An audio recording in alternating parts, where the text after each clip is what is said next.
Let us pray. Almighty God, we bow down before Thee in humble obedience and dependence.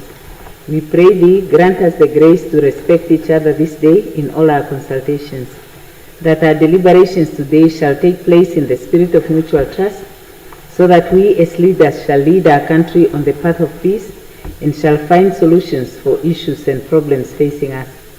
Grant us the mercy, O Lord, that we shall today also honor Thy name in all we think, do, and say. Almighty God, we pray Thee, bless our land and all its people. This all we pray in the name of Jesus Christ our Lord. Amen. Affirmation.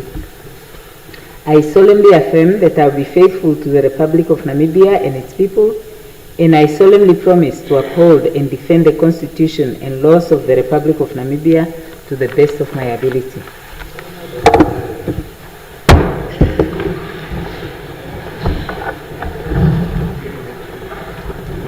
Honorable members,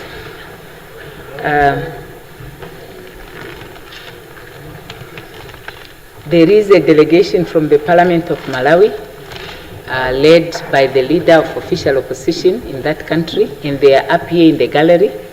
They are on a benchmarking visit. I would like to welcome them on behalf of the National Assembly of the Republic of Namibia. Welcome.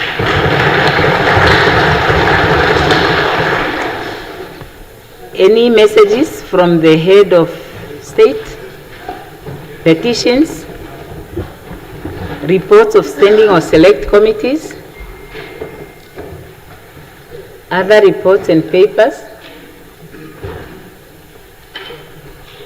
Notices of questions? Yeah. I don't know what is happening with this guy.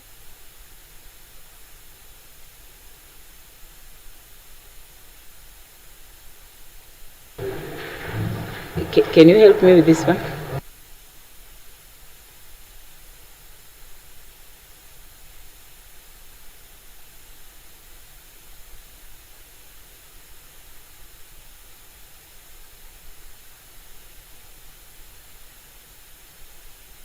Okay, so Honorable Thomas, you have the floor.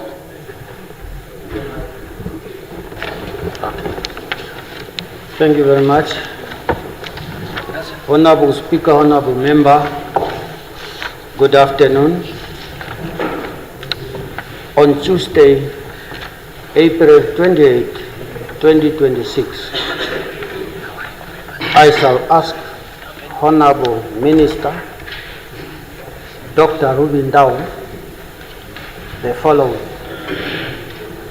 It was publicly alleged that so many patients are camping at Monawachihozu clinics, Ruakana, about 2 weeks now, while waiting for their medication, prescription, after medicine depleted at that clinic. Because of the distance from the clinic to their homes, it resulted that the patients remain at the clinic in the chilly sun and many times in the rainy season. Patients with small children decided to remain at that clinic because of their health.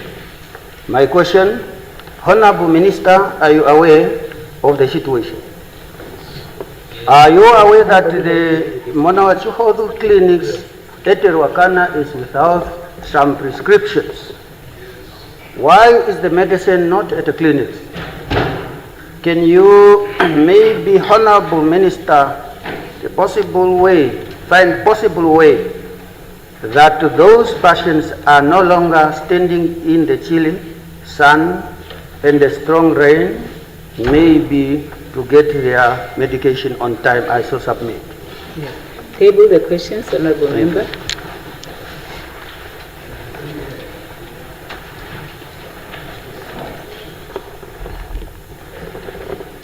Honorable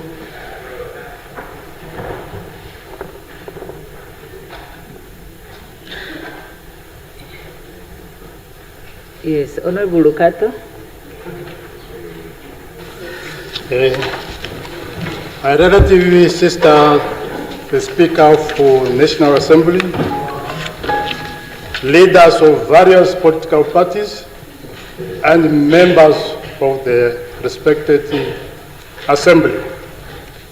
Today, Tuesday, 21 April 2026, I hereby give notice that on Thursday, 30 April 2026, I shall ask the Minister of Environment, Forestry and Tourism, my relative sister Daniel, Indileni Daniel, the following questions. Honorable Minister, it has been observed that birds known as the red parrot, Kwalia, called Ombau in Oshivambo, are several affected farmers who produce mahangu, mallets across northern regions, particularly Omsati, Ohangwena, Oshikoto, and Oshana, as well as Kavango. The birds are causing extensive damage to crops, reportedly even more destructive than elephants, leaving many farmers without any harvest despite their effort to produce sufficient food for the both household consumption and livestock. In light of this, I would like to ask the Honorable Minister the following. Number one, is the Minister aware of the devastating impact of red parrot, Quelea birds on mallet production in the affected regions, and when was the Minister visited the affected areas and the region? Number two, how many farmers in each of these regions have been officially recorded as having suffered losses, and how many have been compensated to date? Number three, what measures has the Ministry put in place to control and manage or relocate these birds to prevent further destruction of crops? Number four, has the Ministry submitted statistics to the Office of the Prime Minister regarding the number of affected households that may require drought relief assistance? The last one, number five, what interventions are planned to support affected households, including the provision of food for both people and the livestock, such as poultry and pigs? I so submit, Honorable Speaker.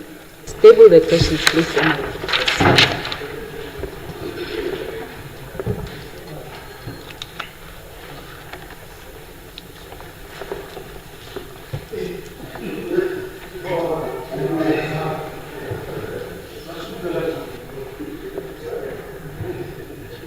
Honorable Mongo.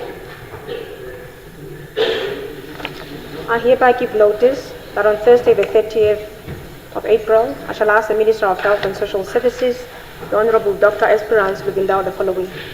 We acknowledge the Ministry's investment in specialized nursing training like critical care, emergency, mental health, theatre, advanced midwifery, and neonatal nursing care. These programs strengthen clinical capacity and save lives. However, a serious policy gap persists. The Ministry is producing advanced practitioners whose qualifications are still not linked to scope of practice, professional designation, or remuneration structures. The Health Profession Council lists them merely as additional qualifications, leaving specialized skills unregulated, unclassified, and unrewarded. Specialized practitioners are managing high-risk patients daily, yet they remain ungraded and paid as general nurses. This undermines accountability, fairness, retention, and widens the gap between public and private sector recognition. I therefore proceed to ask the following questions. When will postgraduate nursing qualifications be linked to defined scope of practice and proper professional designation? What steps are being taken to review grading and remuneration so that specialized practitioners are compensated according to their skills and clinical risks? Why does the Ministry continue investing in specialized training without a framework to recognize and integrate these competencies into a public service? How will the Ministry address the widening gap between private sector recognition of specialized skills and the absence of such recognition in the public sector? Lastly, What is the timeline or strategy to align training programs governing recognition and workforce planning? I so submit. Yes, please table the questions, Honorable Member.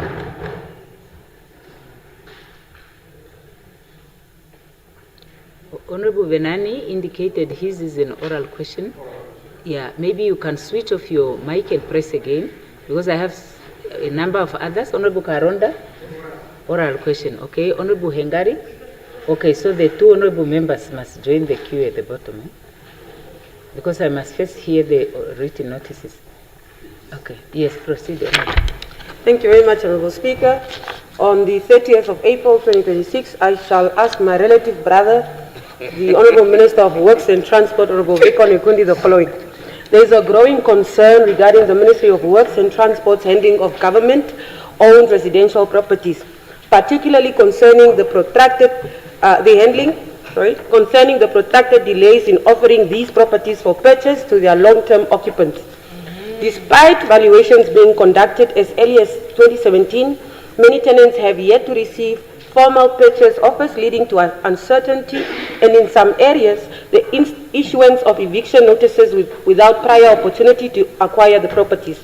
This situation is further compounded by a perceived lack of transparency regarding valuation information and an apparent inconsistency in the application of disposal policies, with some regions seemingly receiving preferential treatment over others.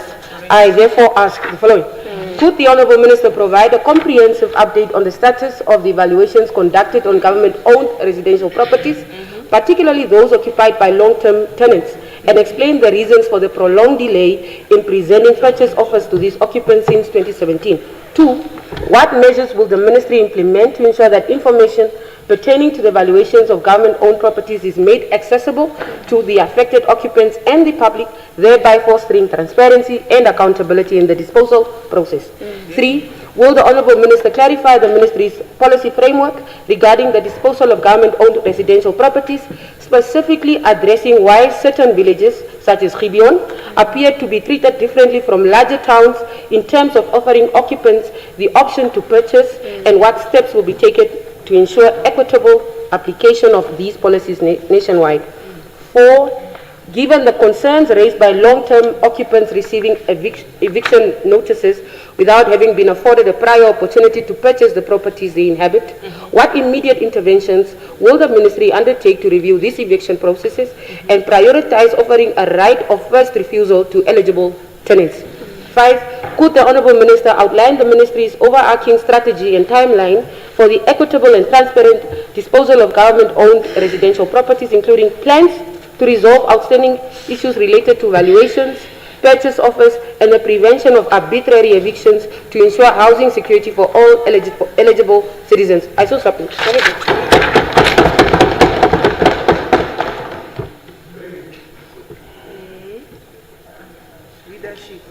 Senior leader. Honorable Klute.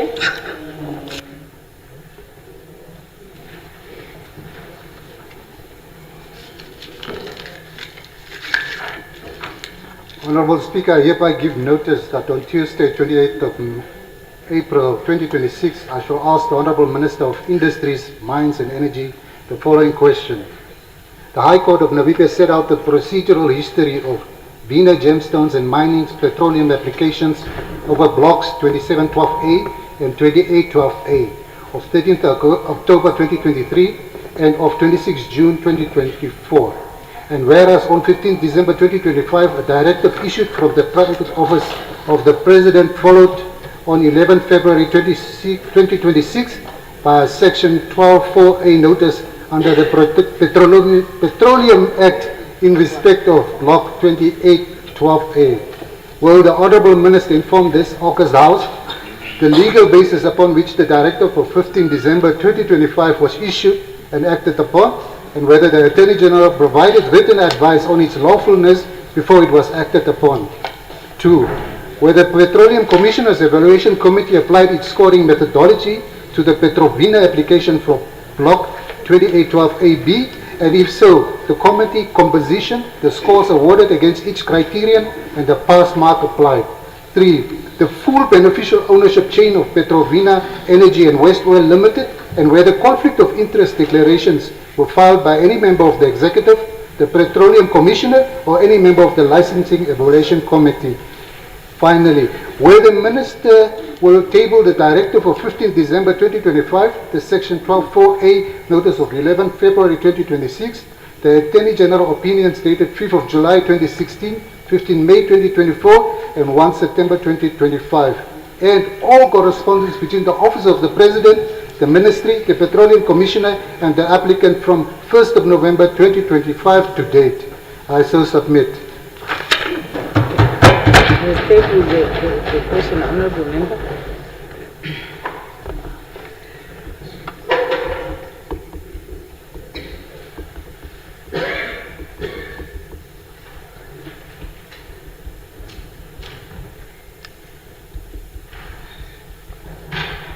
Honourable Mbundu.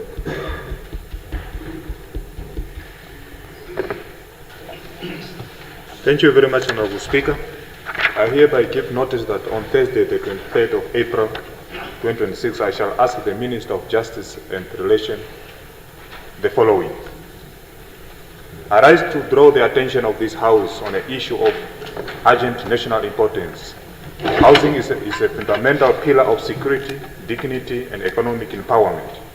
Many Namibians' families continue to face repossession of their homes due to long repayment period and financial hardship. While the former Minister of Justice introduced initiatives aimed to protect borrowers from repossessions, this remains limited information on how far this measure has been progressed and when citizens can expect tangible protection. Under what short period of time can Namibian people expect implementation of this protection? Further, can the Honourable Minister please come to this August House next week with a ministerial statement detailing question 1, how far the ministry has progressed in implementation of these measures? 2, and how it intends to protect families currently at risk of losing their homes. I so submit. Yes, Honourable Member may table the questions.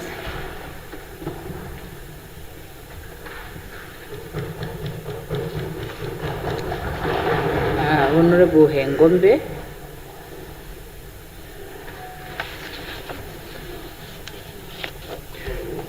Honourable Speaker, I hereby give notice that on 30 April 2026, I shall ask the Minister of Industries, Mines and Energy, Honourable Modestus Amutse, the following. Considering growing public concern regarding your ministry being popularly known for oil rod and diamond rod, I hereby request clarification on the following. Honourable Speaker, can the Honourable Minister clarify if asset declarations in the ministry is a real accountability tool or just another business as usual tool? 2, who verifies these asset declarations? Or are we simply expected to trust that officials in charge of lucrative mining and energy deals are being honest? 3, Honourable Minister, is there any independent audit of these declarations, or is the ministry marking its own homework and calling it accountability? 4, how exactly does the minister detect unexplained assets and wealth among your officials, especially in the Directorate of Diamond Affairs, or do you only act once the scandal reaches the newspapers? 5, Honourable Minister, are these declarations ever cross-checked against procurement and licensing decisions, or are those connections conveniently ignored?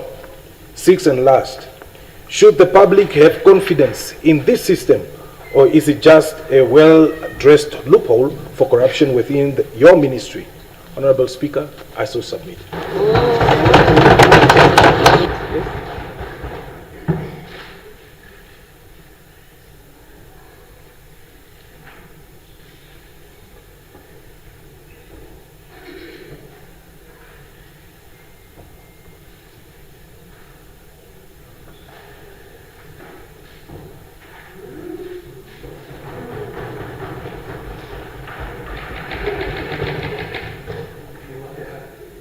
No, Honorable Kantorodu. Thank you so much, Speaker. I hereby give notice that on the 23rd April this year shall ask the Minister of Industry, Mines and Energy, Honorable Modeste Zamutse, very popular today, in absentia. The question on the lips of most of, if not all the Namibians is, do we have the right peoples to protect the interest of Namibians in a very important sector of our economy? We have always known your ministry to having been the hottest breaching ground for corruption over the years, from dubious diamond valuation contracts, improperly acquiring lithium exclusive prospective license (EPLs), and biased and haphazard petroleum exploration license (PELs) application processing, and it is therefore of utmost importance that we root out corrupt elements, review the laws and regulations to eliminate potential avenues for corrupt practices. I have come to the know of explosive revelations of what has been transpiring in a matter between the Minister of Mines and Energy versus Redswell Energy and Mineral Exploration Pty Limited. It now makes me understand the extent of how deep corruption and corrupt officials have captured the Directorate of Petroleum. Honorable Member, please, can we try not to make questions like a motion debate or something like that? I'm trying to look for my rule book, but I think I got so comfortable I thought I would remember the rule number. But I know that rule says questions are intended to seek for information, and they may not contain imputations and all kinds of shins. Let's not make assumptions. Let's just ask our questions. Okay. Yeah. Otherwise, the ministers are also not allowed to argue when they answer. They are supposed to just answer because we are supposed to just ask also. Okay? Definitely. These practices run across several administrations in several ministers, which make me believe that there is deeply entrenched corrupt cartel within the ministry. With this revelation, I clearly understand why Her Excellency the President has been trying to remove the Directorate of Petroleum Affairs from the ministry, even though I do not agree with the notion of transferring the power from the minister to a non-parliamentarian member. I therefore ask the following questions. Is the minister aware of the undisputed allegations that have been made by the Redswell Energy and Mineral Exploration Pty Limited? Explosive allegation against officials from the former Minister Petroleum Directorate and NAMCOR. Minister, are you in support of such maladministration and those practices? They said the company trying to do the government jobs by challenging corrupt practices and asserting their constitutional rights. If you launch any investigation or refer the allegation of corrupt to the relevant authorities for criminal investigation, as the minister vetted staff from the Petroleum Directorate before they are transferred to the upstream petroleum unit within the presidency, so as not to transfer bad actors to the units which we in the August House have been discussed to approve, and thus rendering the president another victim of this long-running cartel. As the minister or the president consider the abuse of the minister's discretionary power and perceive ubiquity of the Petroleum Commissioner's role, allowing the current commissioners to far exceed her assigned role when drafting amendment to the Act currently before this August House. Finally, what remedies has the minister undertaken to stop the rot exposed by the lithium saga, the attempts to illegally renew and award petroleum exploration license for expired applications or licenses, and the recent dispute of Redswell in frustrating legitimate lawful applications of citizens in favor of politically connected members who have been kingpins of previous administration? I so submit. Honorable Member. Yes, okay. Honorable Member may table the question, please. And I think that question is just a classical example of what the question should not be. If the Honorable Member has information that there is improprieties in the ministry, on the part of officials or minister, our governance system does make provision for how we are supposed to report those cases. And the questions and answer sessions in the assembly is not one such avenue for dealing with those issues. Otherwise, like I said, the question and answer will no longer be question and answer, it will be a debate. Yeah, because it will be an argument between the minister. So for the future, honorable members, can we please try not to frame questions that way? Now I proceed with Honorable Somaib. Oral question. Honorable Haikola.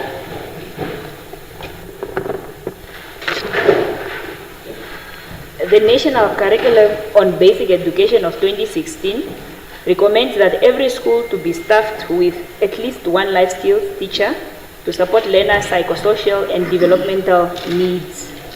This teacher must be trained and or have experience in the subject of life skills, guidance and counseling. Where this is not possible, a designated teacher should be given the responsibility in the interim and go through in-service professional training in teaching, life skills and in giving guidance and counseling. In addition to providing life skills as a subject, the school must make time and space available for direct one-on-one or small group counseling. A circular on staffing norms for Namibian school, issued by then Permanent Secretary in the Ministry of Education, Alfred Ilukena, dated 12 July 2013, laid down the parameters within schools that can qualify for additional teaching posts for a full-time life skill teacher as follows. 245 to 600 learners, 1 additional teaching post. 600 to 1,200 learners, 2 additional teaching posts. 1,000 plus learners, 3 additional teaching posts. These teachers should not be involved in the teaching of other academic subjects. In light of the above mentioned, on Thursday, April 23, 2026, I ask the Honorable Minister of Education, Dr. Sanet Steenkamp, the following. 1. Considering that the national curriculum recommends a life skill teacher for each school, why does the 2013 circular on staffing norms contradict this by limiting appointments only to schools with more than 245 learners? 2. How does the ministry justify leaving learners in smaller or rural areas who often face significant social challenges without dedicated psychosocial support due to these enrollment thresholds? Number 3, is the minister aware that the current staffing norms create disparity in educational support, effectively penalizing learners based on the size of their school? The last question, what urgent step is the ministry taking to review the 2013 staffing norms to align them with the national curriculum requirements? I so submit, Honorable Speaker. Yes, please table the question.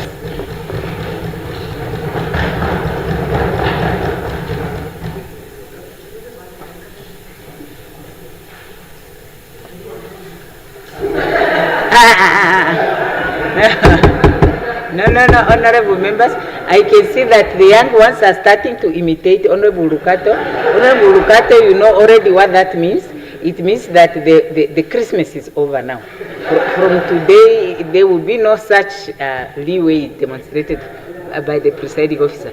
Now, the next on the line is Honorable Lizazi. And I hope Honorable Lizazi would not also indulge himself in greeting. Oral question.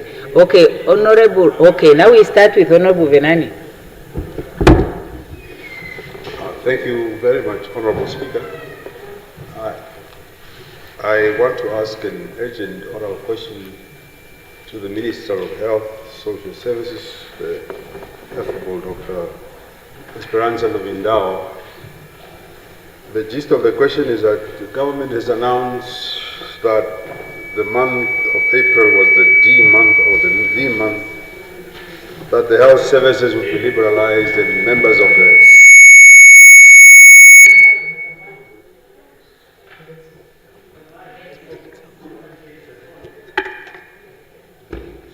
people must stop sending these messages. Honorable Speaker, before I was disturbed, I was trying to say that the Minister for Government has informed the country that from the 1st of April, things would be rocking at the health sector. Therefore, I want to ask these two questions to the Minister. Madam Minister, have you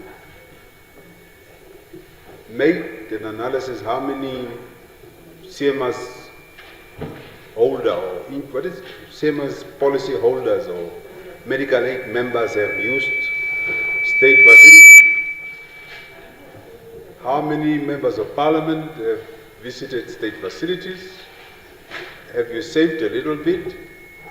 And the real question is, the real truthful question is, how much is needed to really get what you want to do correct? What resources are needed to get the health sector running at the pace that you want?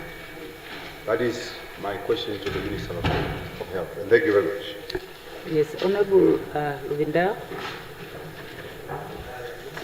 Thank you, Honourable Member, for the question. Honourable Speaker, I will address them.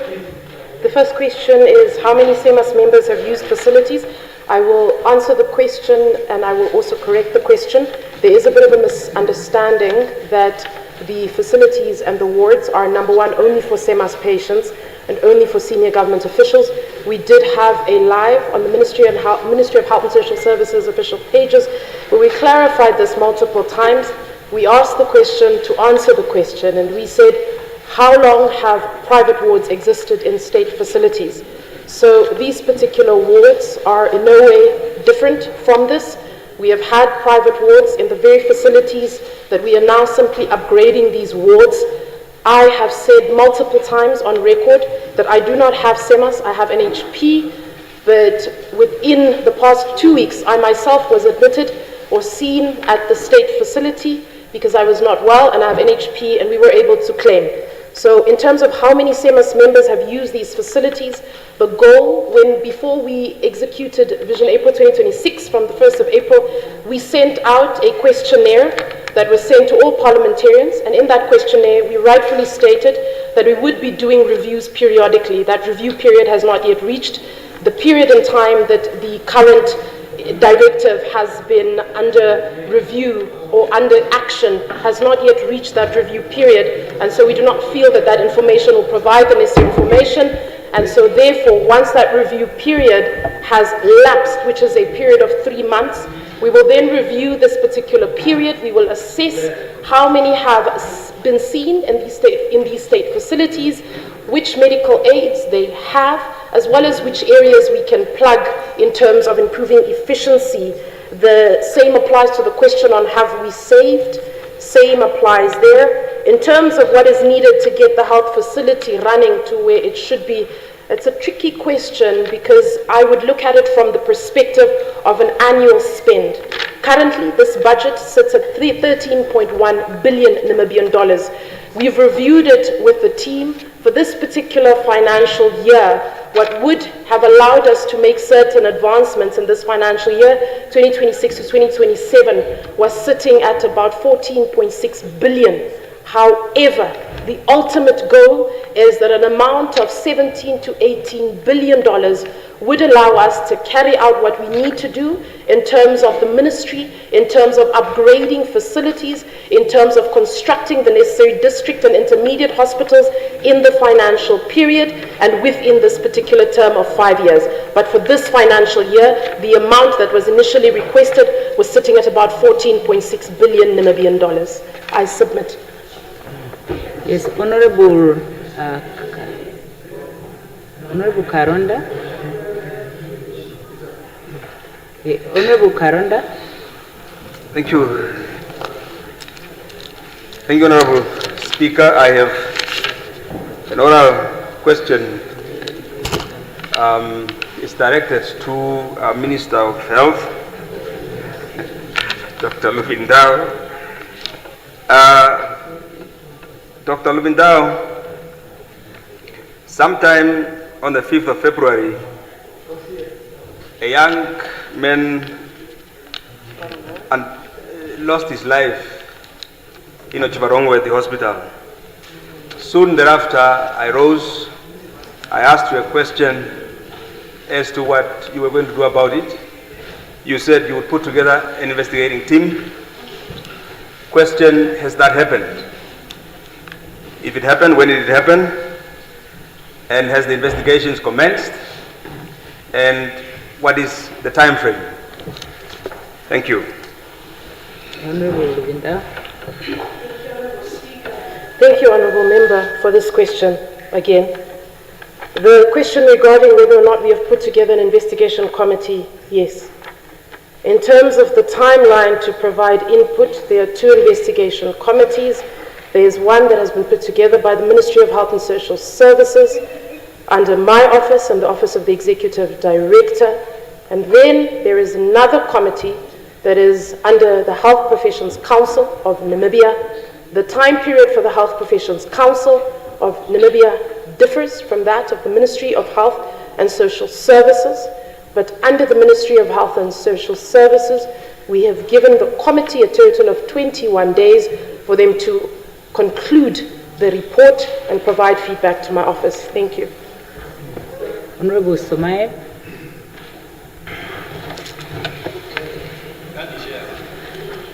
Thank you, Speaker. My question goes to the Prime Minister, who is the head of our government. Honorable Prime Minister, Namibia is demarcated in 14 regions. And these regions are under your eye, under your watch, to ensure that efficient and sufficient service must be delivered.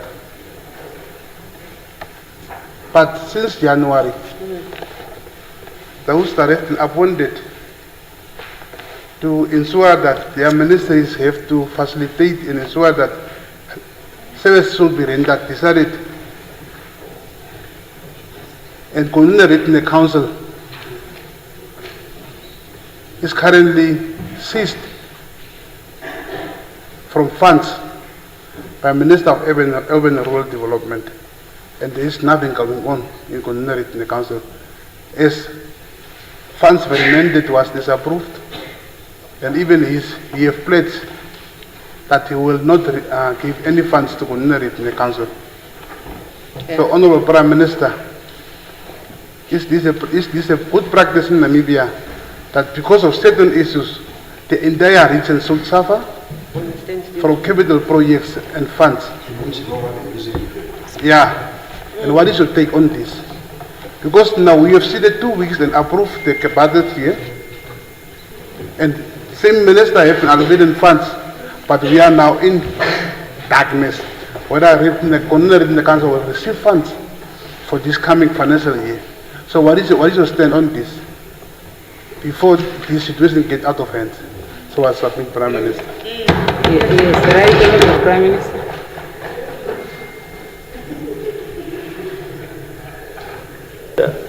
Thank you very much, Honorable Speaker. Thank you very much, Honorable Member Omes. Dank u voor die vraag. Your question is that we have 14 regions and we want efficiency and effective service delivery to all of them equitably. So yes, the answer is yes, and it remains so. You are also correct that we have recently debated the budget here on its way now to the National Council, and so that thereafter the rest will follow.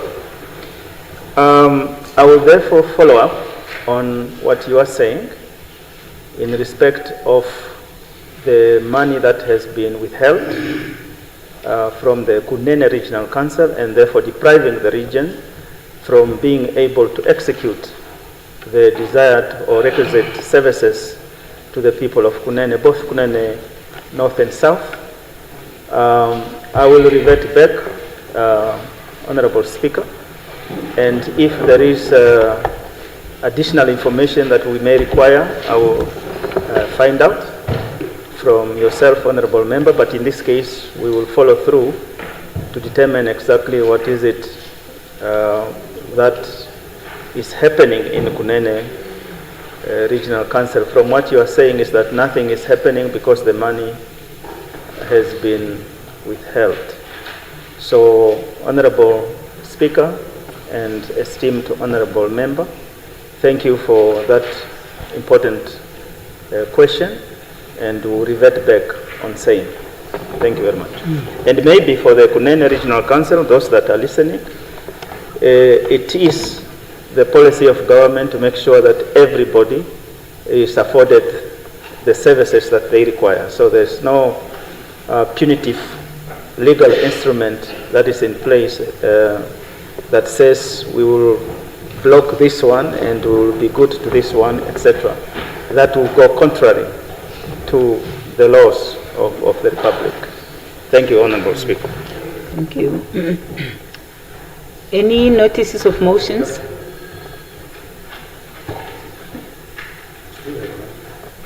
Yeah, no.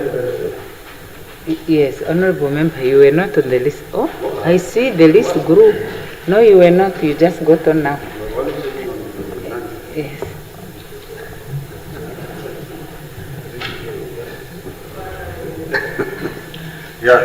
Thanks, Honorable Speaker. An urgent oral question to the Minister of Health. My sister, Ndao. The gist is medicines that are disappearing from the medical store. Honorable Minister, now that you have seen or that you know that staffs are the ones that are involved, why did you opt to shift instead of suspending these people pending the investigation? We have been crying in this country that we don't have medicines in the hospitals. Now that we have now seen that these medicines have been disappearing and there are staffs that are involved, why are we shifting them from this position to that position instead of just suspending them pending this investigation? Yes, Honorable Minister. Thank you, Honorable Speaker. Thank you, Honorable Member, for the question. The directive from my office after meeting with the teams that are involved was to suspend pending investigation.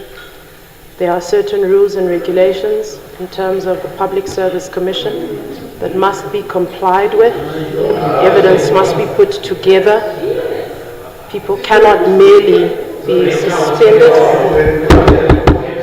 and therefore the necessary protocol has been followed. If the Honourable Member feels that a different protocol, perhaps he can raise that particular concern, but the necessary protocols will follow. Thank you. Yes, Honourable Member, but no debate. Yeah. Yes, Honourable Minister, when we detect that something is wrong, an action needs to be taken. We have several cases that we can relate on. Fish rot, investigation has been going on. SME, GIPA, but when something is wrong, take a decision. And here we have been crying, the country has been going back with regard to medicines in the hospital. Here we are playing with the lives of our own people.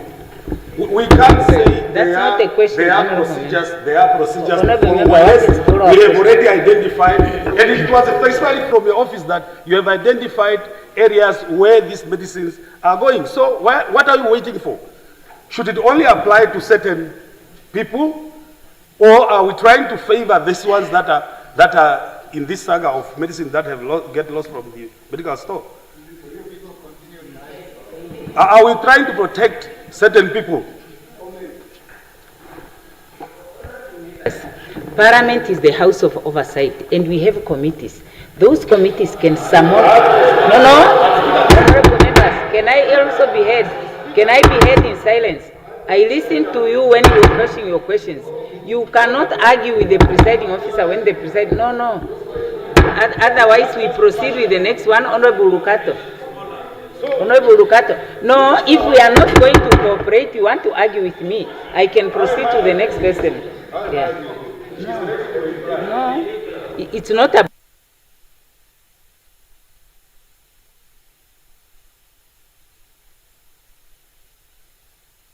You cannot, every time you disagree, just jeer in a chorus. No, Honorable Rukato, you have a floor. Honorable Speaker, Members of Parliament.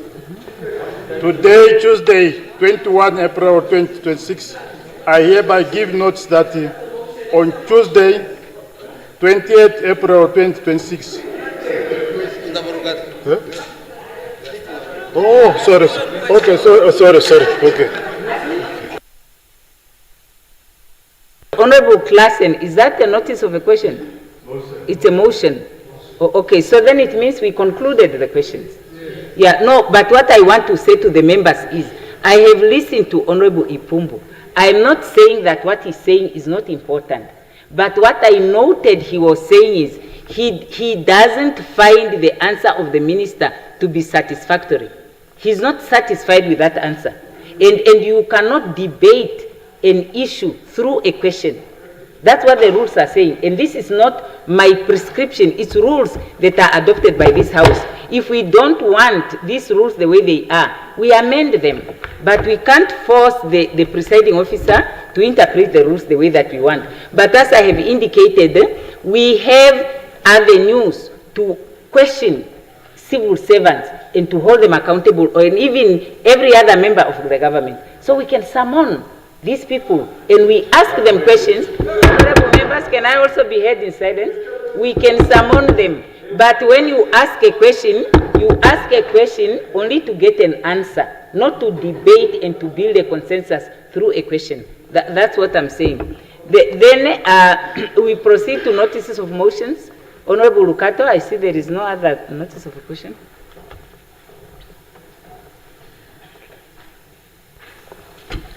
Honorable Speaker, Members of Parliament, today, Tuesday, 21 April 2026, I hereby give notice that on Tuesday, 28 April 2026, I shall move that this August House discuss and agree to table the motion to discuss the powers and the mandate in the office of the Auditor General.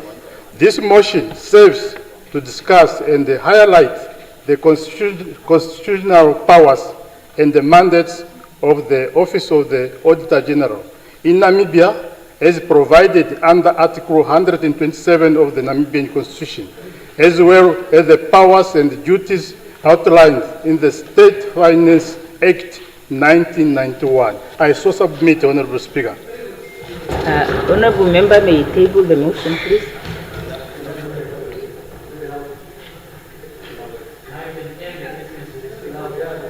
Is it a point of something? Yes. What have I done now? Honorable Dr. Upin? What have I favored? It's a point of knowledge, Honorable Speaker. I truly respect the Honorable Member, Honorable Rukato. He knows I love him very much. But I also know that the rules do not allow any motion that is talking about amending the Namibian Constitution. Therefore, procedurally, that motion is null and void and should not actually be entertained. Thank you, Honorable Speaker. Yes, thank you. So I take note of your point, and we will review the submission of Honorable Rukato and make a determination whether it is in line with the rules or not. So until then, Secretariat would assist. We would not put it in record until we have confirmed. Yes, Honorable Rukato? Yes. Okay, thank you very much for the platform, Honorable Speaker. Clarity. This motion is not, there is no amendment there which is mentioned there. Yes, there's nothing wrong with this motion. Yes. Thank you so much, Honorable Speaker. Yes, Honorable Rukato, I have already indicated that I have deferred the ruling on this matter, and we would review the notice of the motion and make a determination whether it is in line with the rules. Now we proceed with the Honorable Klassen.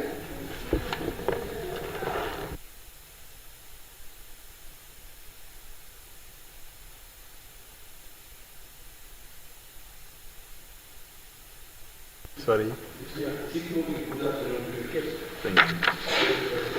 Thank you, Honorable Kanani. Honorable Speaker, I move without notice in terms of Rule 124, Paragraph 8, read with Rule 76, Paragraph 1, and Paragraph D of the Standing Rules, Orders and Internal Arrangements that leave of absence be granted to the following honorable members. Honorable Philippus Catamelo from 28 to 30 April 2026. Honorable Alfred Narusep from 28 to 30 April 2026. Honorable Dr. Sanet Steenkamp from 21 to 23rd April 2026. Honorable Erika Shafuda from 21 to 23rd April 2026. Honorable Zenali Matundu from 21 to 22 April 2026. Honorable Dino Balotti from 21 to 23 April 2026. And Honorable Paula Cooper from 21 to 23 April 2026. I so move, Honorable Speaker.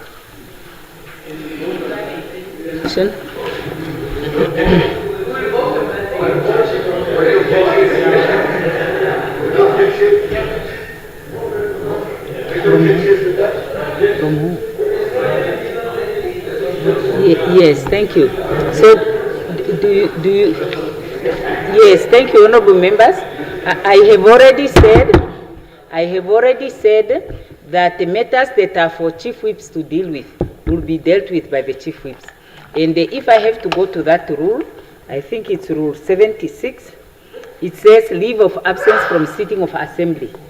It says the assembly may grant a member leave of absence if, and then you come to D, the member must attend parliamentary activities, or they are ill, or the family member is ill, or they must attend to urgent matters. And then they say, and the chief whip agree, the chief whip of that political party. So there's a reason why we designate members from every team of party MPs, someone to be a chief whip, who is recognized to have certain powers and certain responsibilities. And these chief whips must do their work. It cannot be for the speaker to be interrogated by even chief whips in regard to matters that are for chief whips to deal with. So now we proceed. Yes.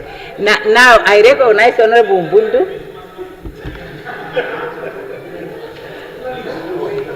Thank you very much, Honorable Speaker.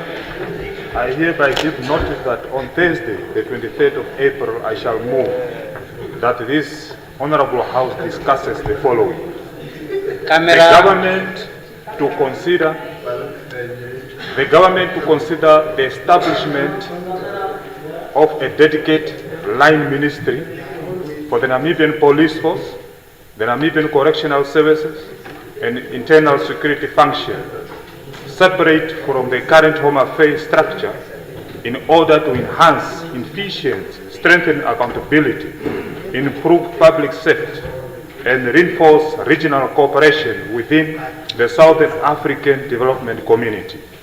And therefore that this motion be referred to the relevant parliamentary standing committee for investigation and report back to this Honorable House. I so move. Yes, honorable member, table the motion.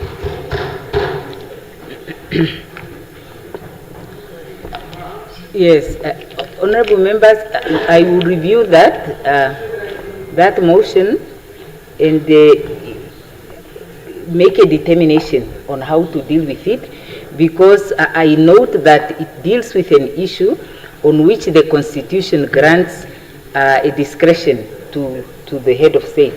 So I will critically look at the wording of the motion to see whether it is in line with the rules and the Constitution. Yeah. Okay, very good. Yeah, Honorable Mbula. Good afternoon, Speaker. Good afternoon, all members. I hereby give notice in accordance to Rule 76, Sub-Rule 1C, that leave be granted to Honorable David Christian Eichhoop from today is the 21st of April until further notice. I so submit. Yes, thank you. Honorable Member, may I table the motion?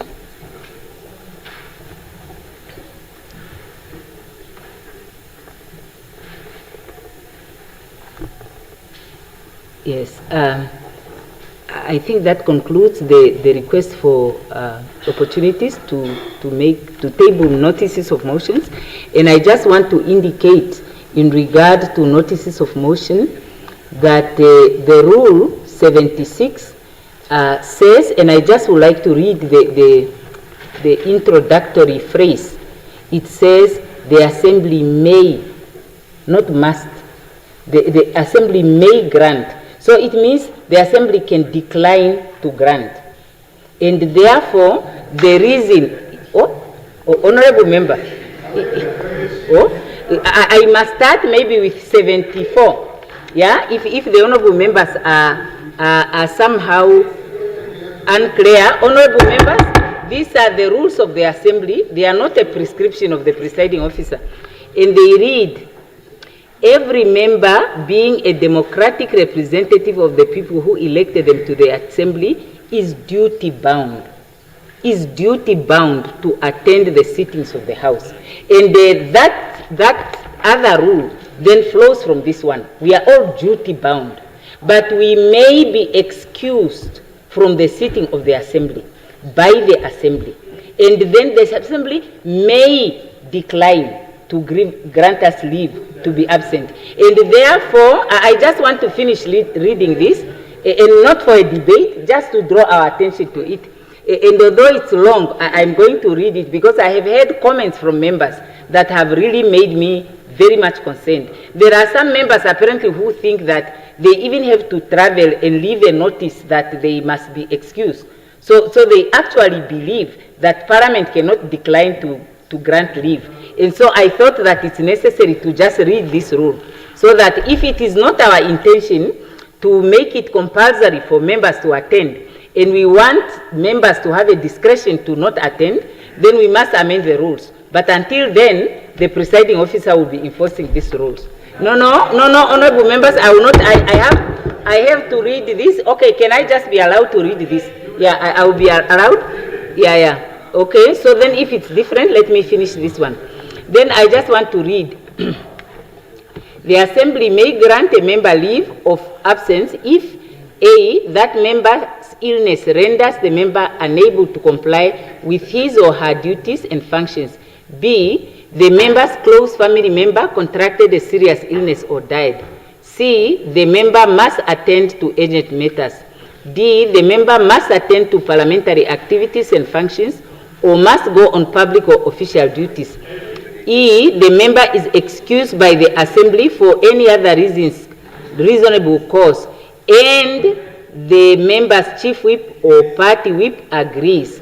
Then if a member has leave, can I please be heard without interruptions?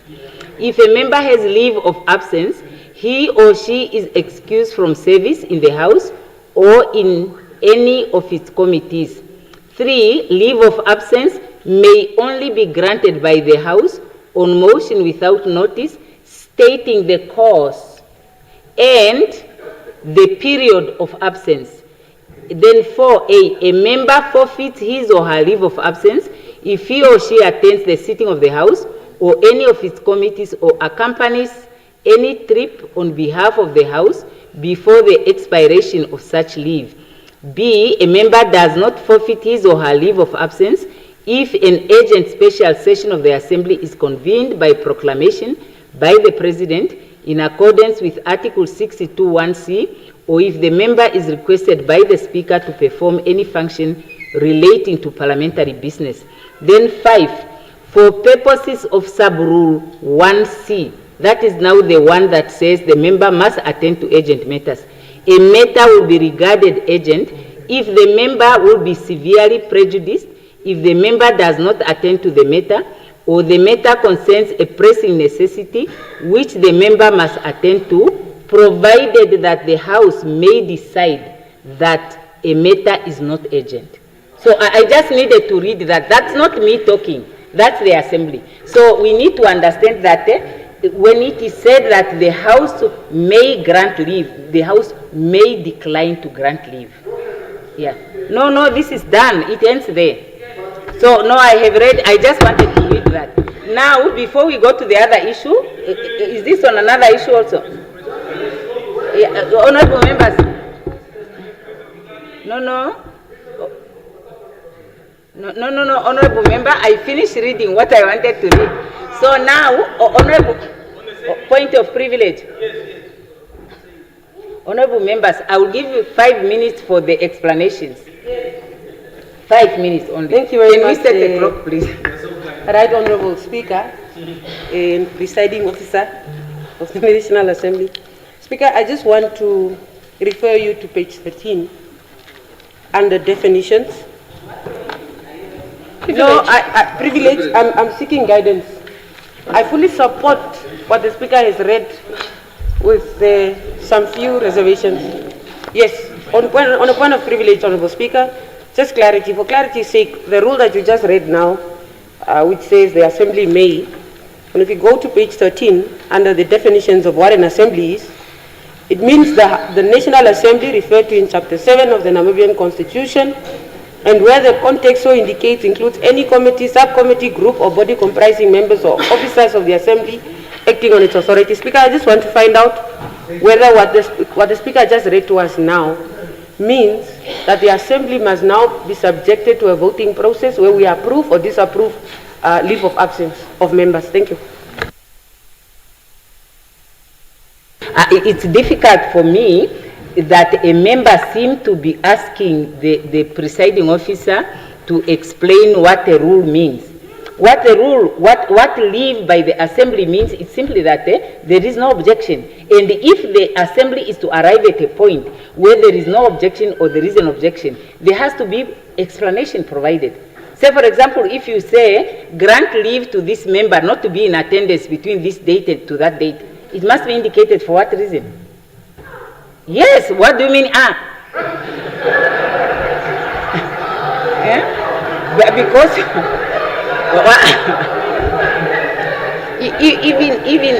even a leave application form, which we fill, yeah, because I have read out the rules.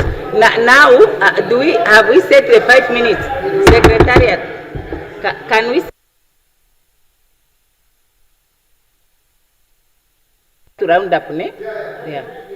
No, we hear you, but if you could be so kind just But don't ask me to defend the rules, because they are our rules. If you could just be kind to explain to us, because this is not the first time this type of motions are coming to the floor of Parliament, but suddenly today there seems to be something that you are, perhaps if you could just open up and tell us what is really going on. The other one, we saw a gazette early in Feb or so about our speaker, that her leave is going to be granted somewhere else, outside Parliament.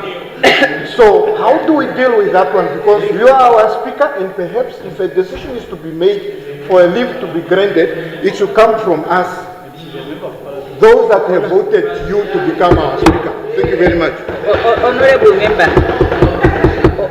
member, on that one, I would like to refer the member to Rule 131, sub 4. It says, questions may not be put to speaker.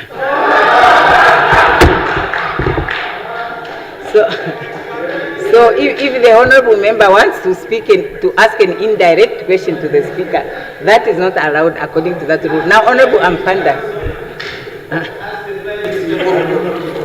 Yeah, thank you, Speaker. I actually don't understand what the issue is, personally. I don't understand what the issue is. And if we are going in that direction, Rule 75 says there ought to have been an attendance register here. We only see a swapper one.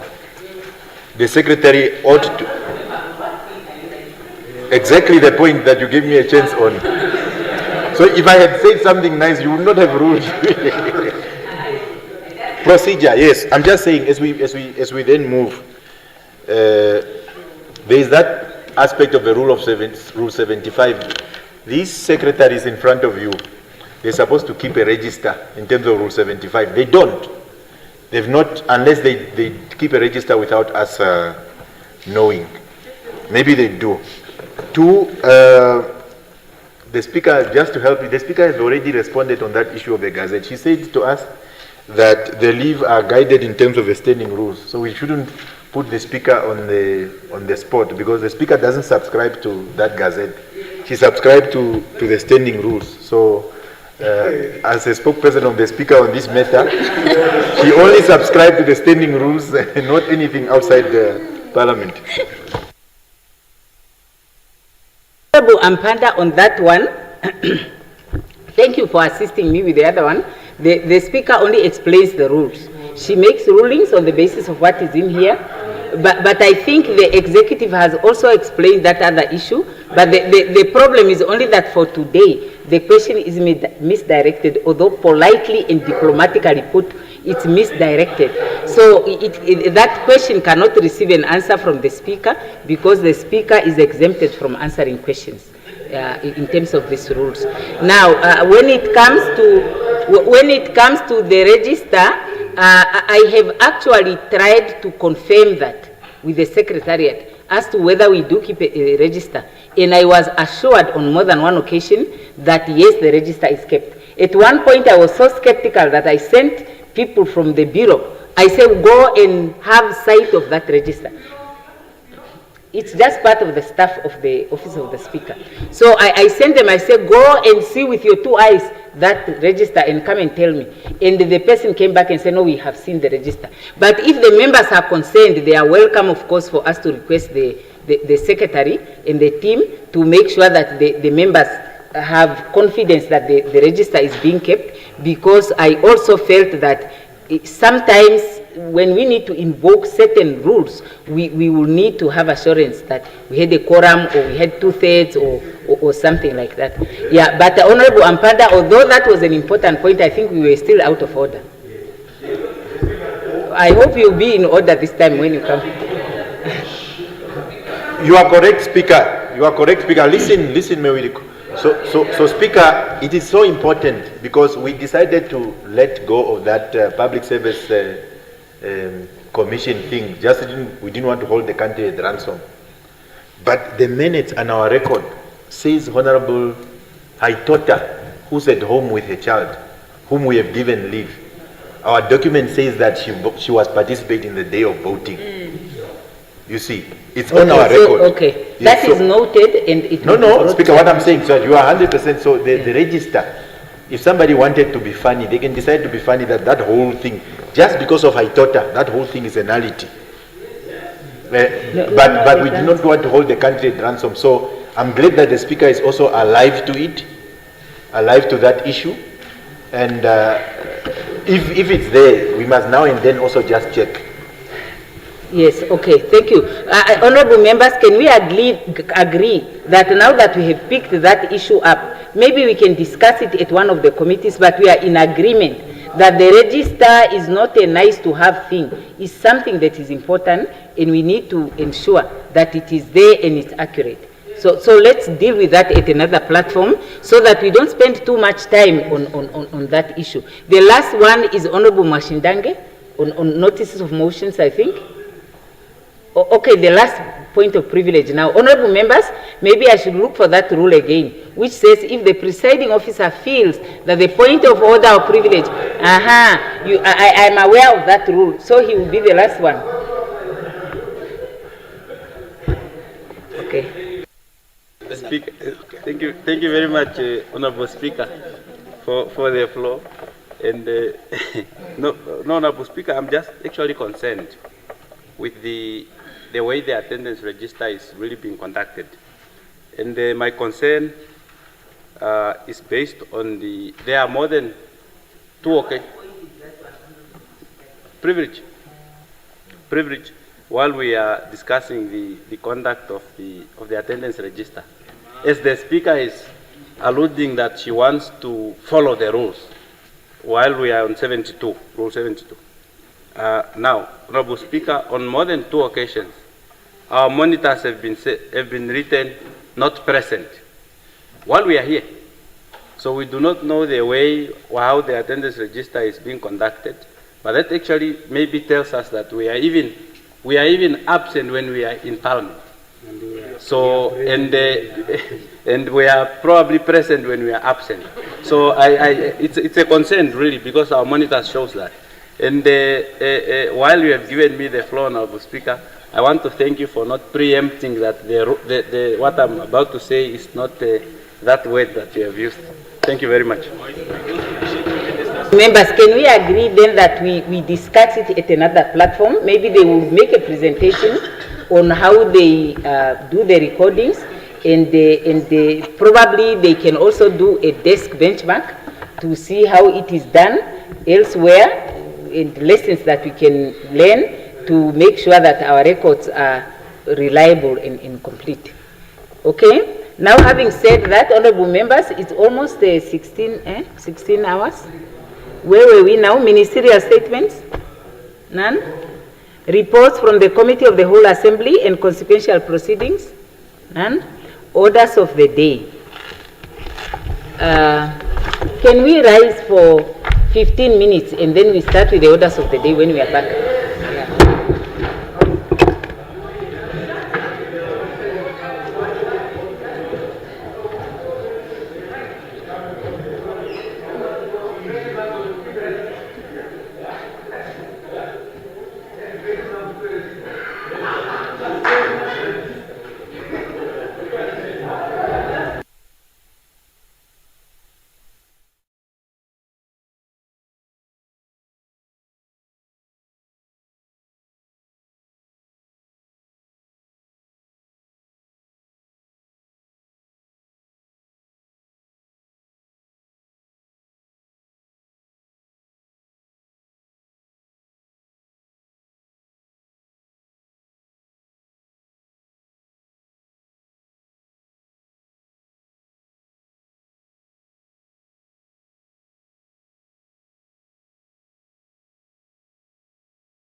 Yes, honorable members, the secretary will now read the first order of the day. Stage mental health bill. Does the Honorable Minister of Health and Social Services move that the Assembly now goes into committee? Honorable Speaker.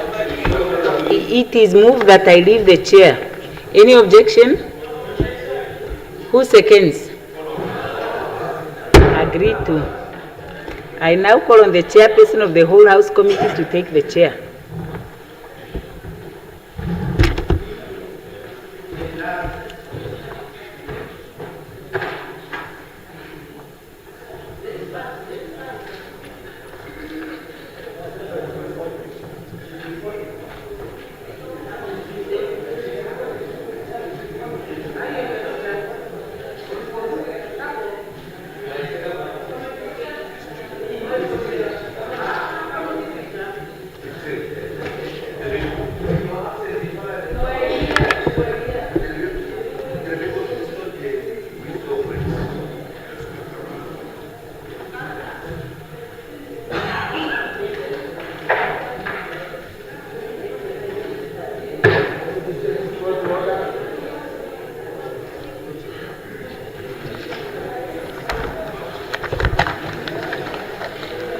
The whole House Committee is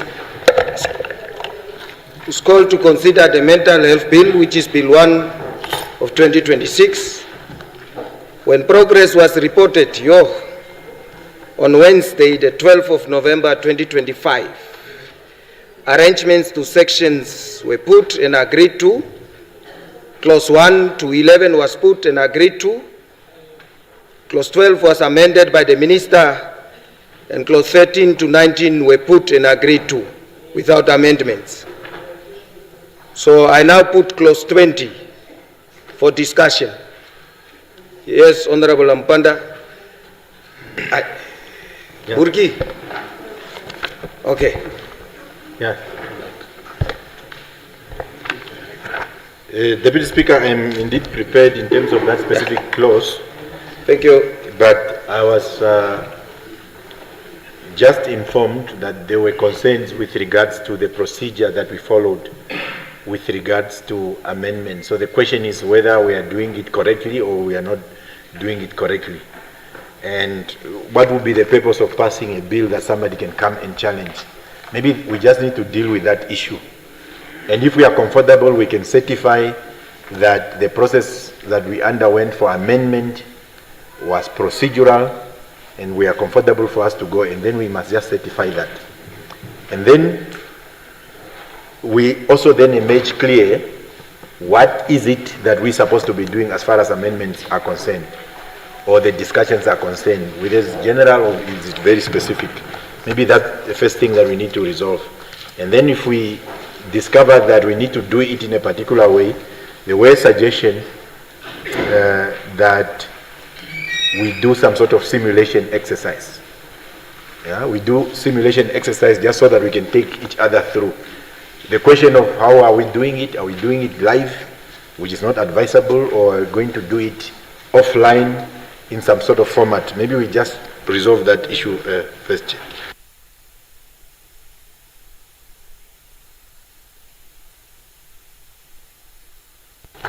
See, Honorable Mpanda is putting the chairperson under the spot, because my job is to conduct committee stage. That's my function.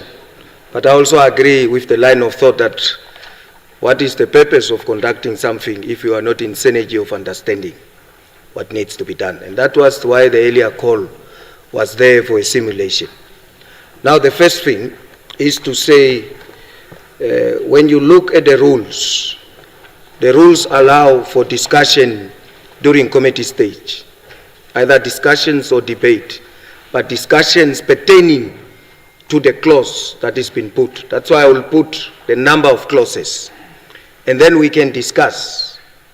Now, Rule 188, if we can go there, pertaining to amendments.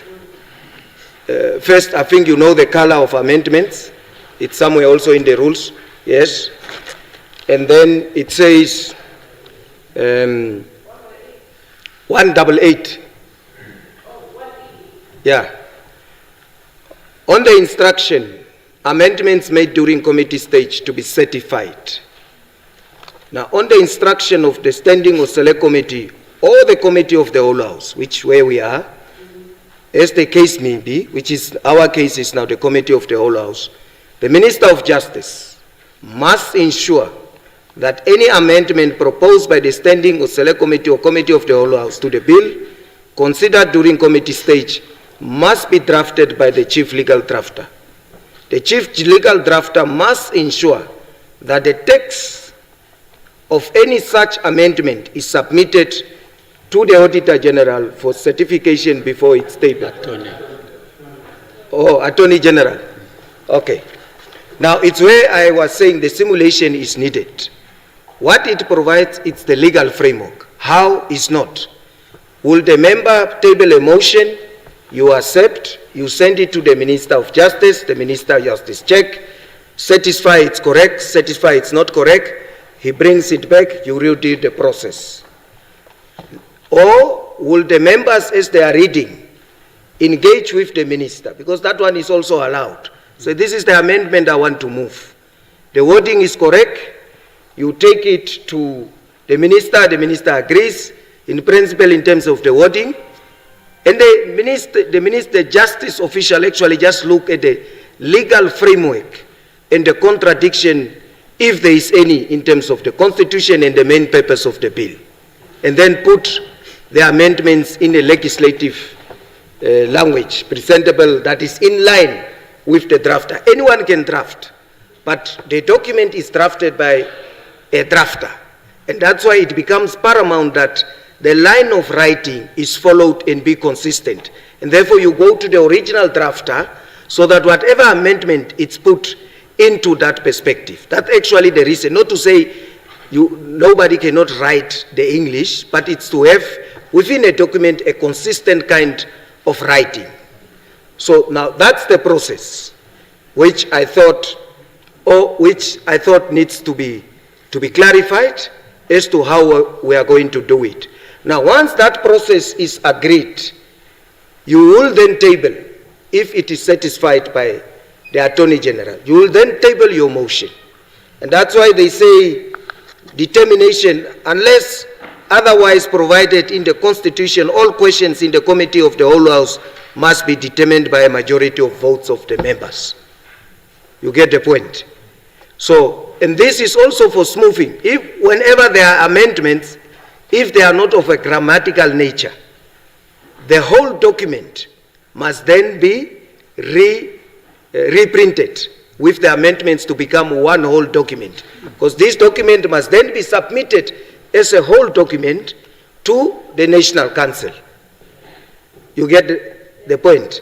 So this one is just a draft, but once with the amendments that are certified, it becomes then the whole document that is sent to the second house for them to debate on that and to pronounce themselves. I don't know whether I was helpful and I provided clarity. Honorable. Okay. So is it fine? But you are not clear in how we are going to do it. I see there are yellow papers, so I assume they are certified. They are not certified.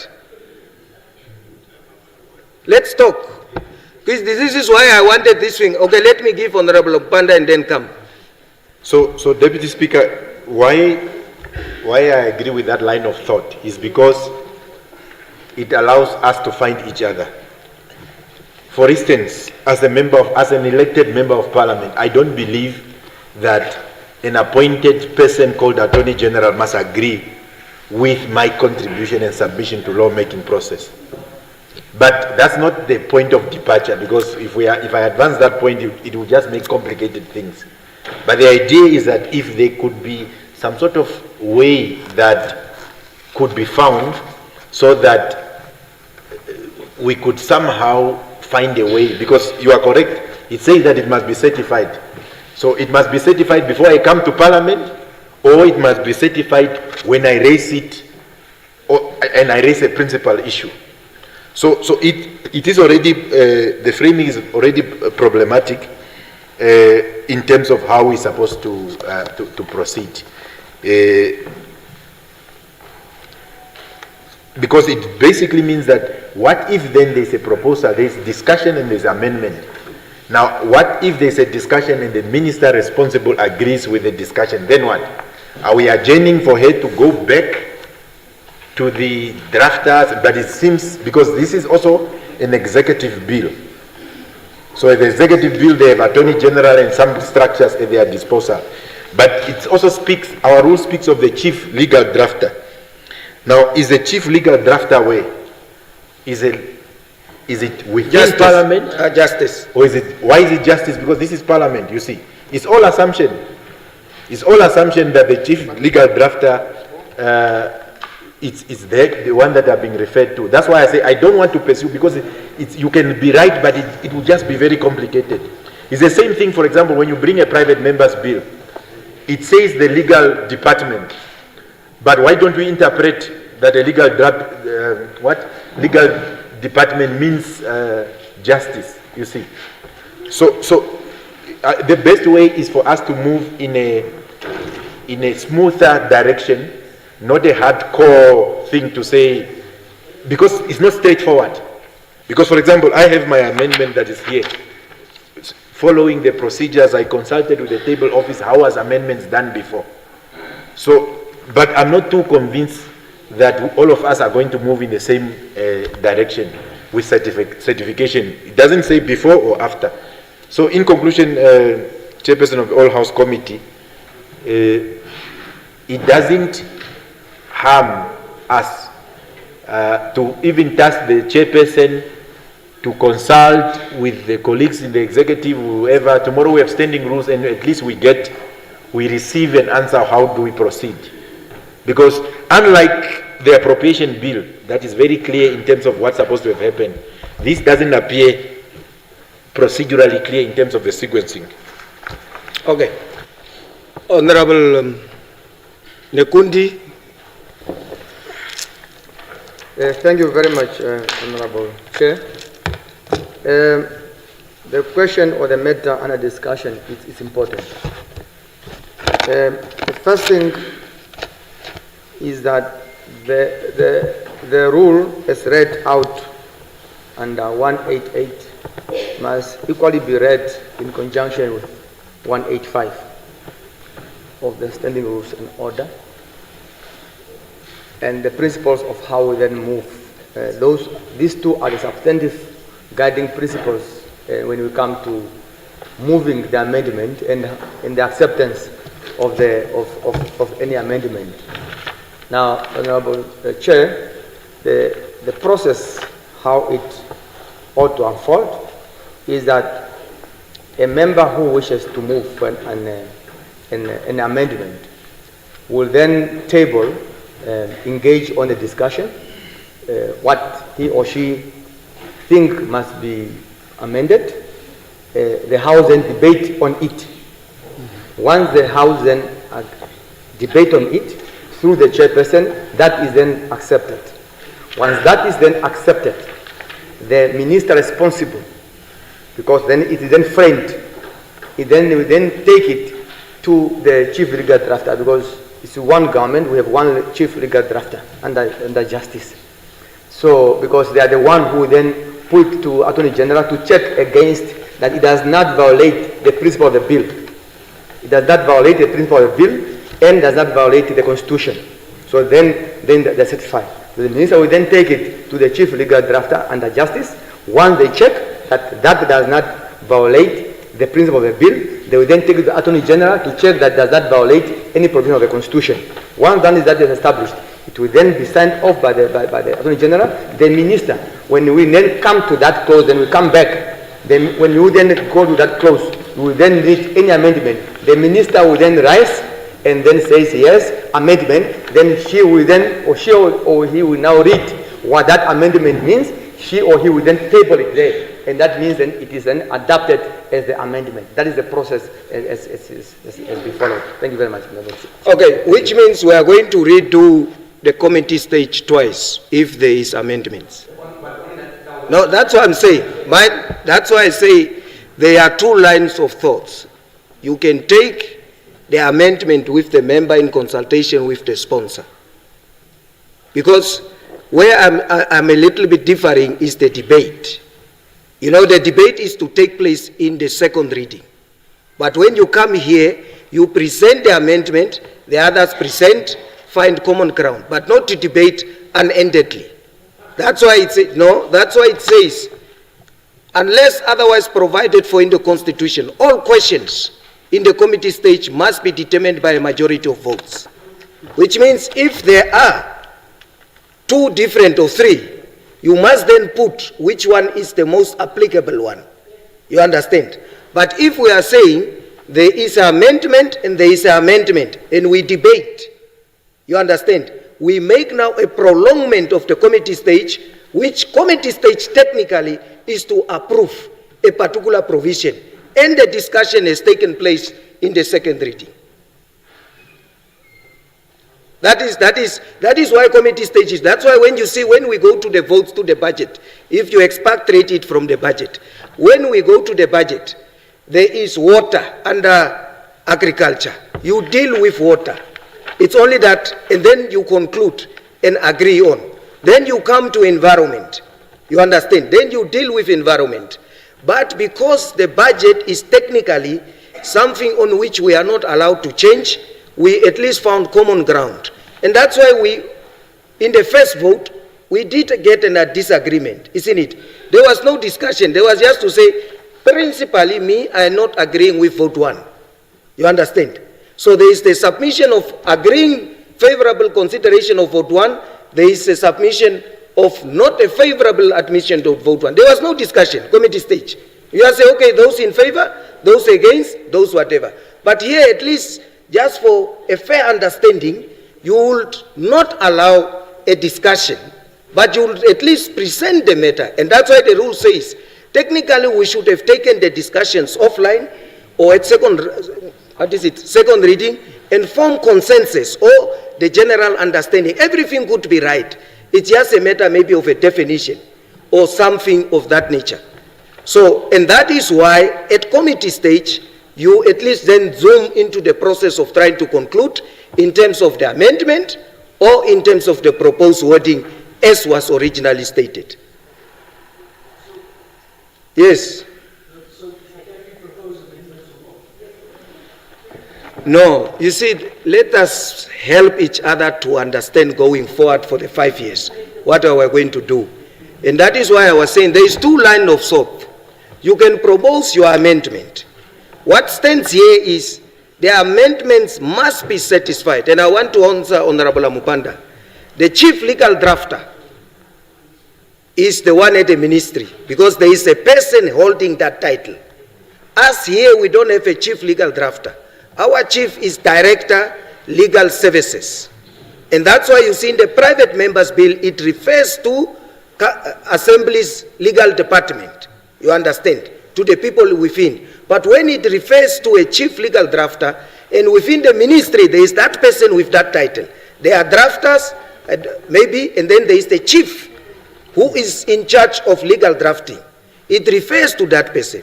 But it does not say that person must change your amendment. All it wants to say is, because it was written by the Ministry of Justice, all bills, to have a systematic way of writing. It's less like how you speak, how you write, you can have a different kind of writing. So, and uniformity in terms of that particular bill, that's why you go to the original person who have drafted, so that that wording and uniformity is at least aligned to the main document. Next time you can go to any other. That is the only reason why you are going back to the chief legal drafter. The Attorney General certification is just that it is intact with the constitutional wording. But they can't change to say when you want something, this is not right. They can just say it's not in line with the constitutional provisions. It's just those checks and balances. You know, to give you an example, they say I always drink water, but today it's not so hot. So.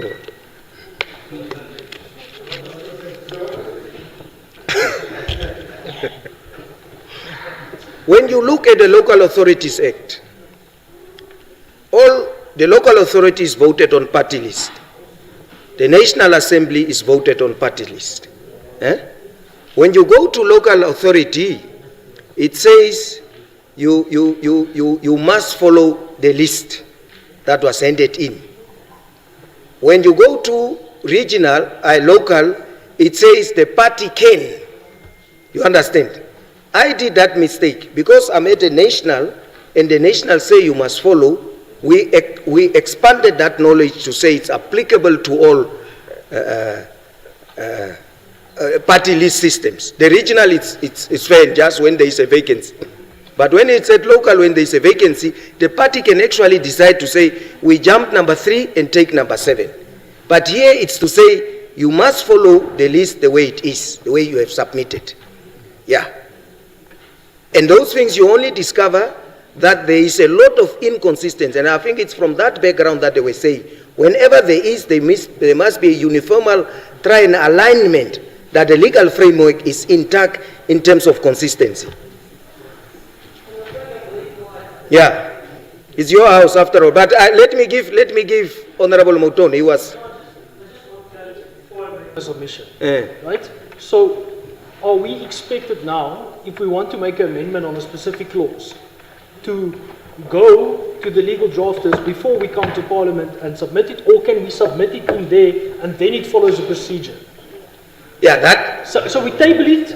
That is why I brought it here. You remember earlier I said we need a simulation. If we had simulation, we will have gotten a common understanding as to the legal framework. The legal framework provides for us what to do, but how is not defined. How was it done? And that how is what we need to find out. And that's why I told Honorable Nekundi that if you go that route, it means we must do it twice. I must take it, it must go, it must be satisfied. Once it's in agreement, it comes back.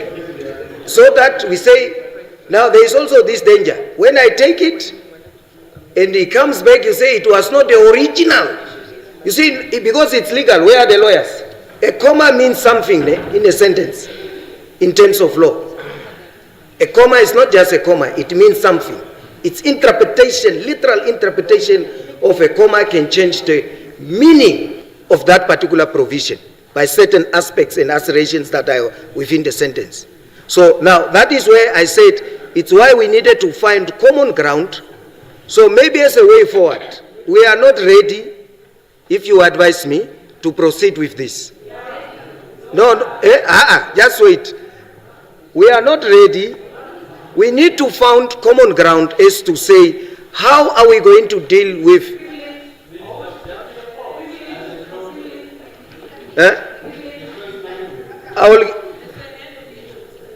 okay, let me give Honorable Ina.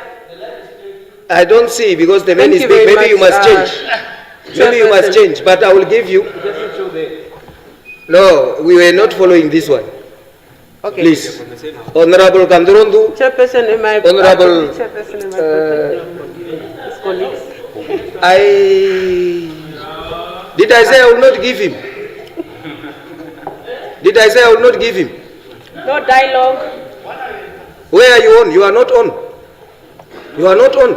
You are trying to be on. Yeah, now you are on, but you were not on. You were not on, ne?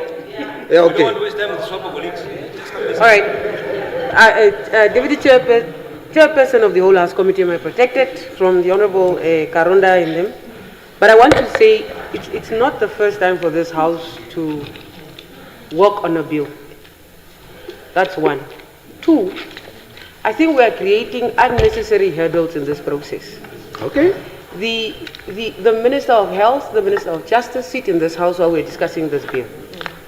There's a model that we've always agreed on, and it has always been that should a member have an amendment, a point of discussion, questions about a particular provision, they bring it here on the floor, submit it, and then find consensus between themselves and the line minister.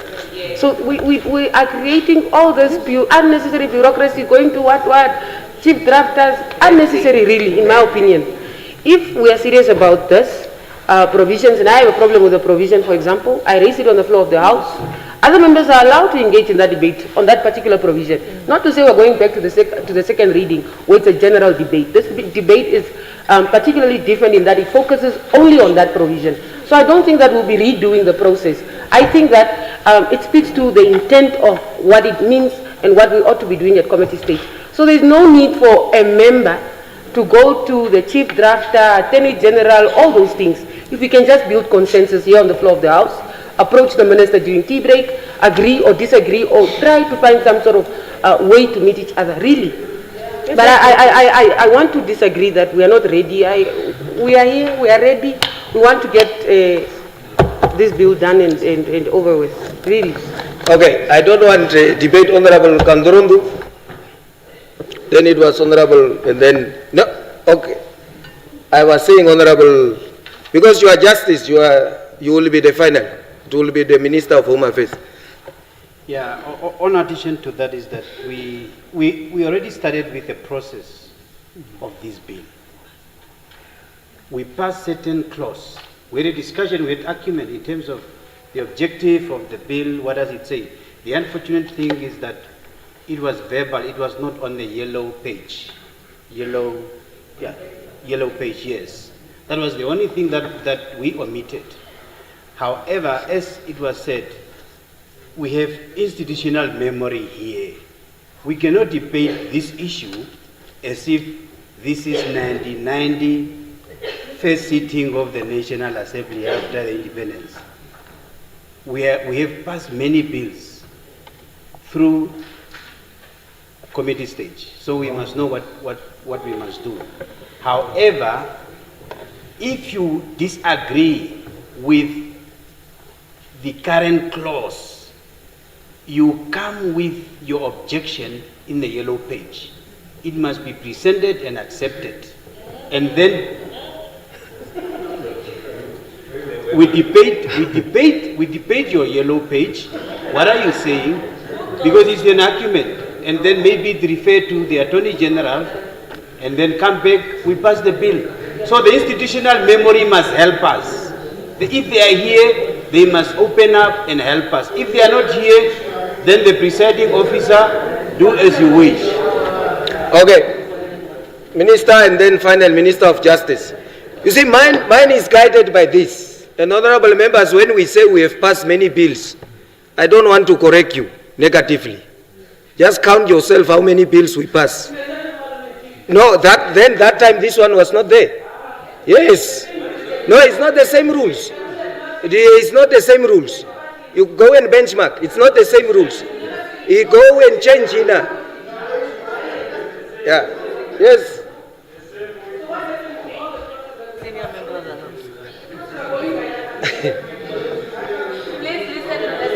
Okay, thank you. Honorable Chairperson of the whole House Committee, my input is aligned with the input of Honorable Ina Hengari, which follows a procedure of an amendment to be done during the committee stage, the third reading.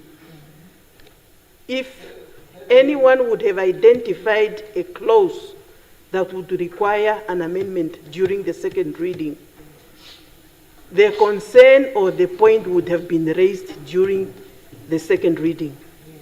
And then if you are identifying a specific clause that is taken up with the minister, and then you consult between you and the minister, and it's the minister who will table the amendment and not a member.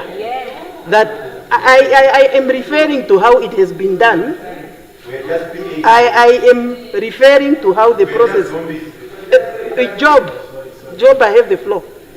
If you can respect me for that. You follow that process, and now after the consultation between the minister and yourself, if you convince each other that the amendment should be then carried out, that is when the other process kick in, that is of now the legal drafters and the Attorney General. But the person to table the amendment here would be the minister and not an individual member who have raised the concern. That's how the process has been done.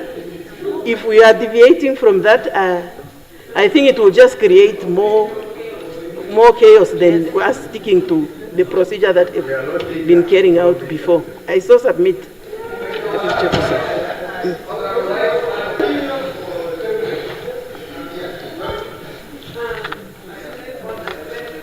Thank you very much, Honorable Speaker. And I take the podium in anticipation. I take the floor in anticipation that it's not on. Take it off. Take it off. Where?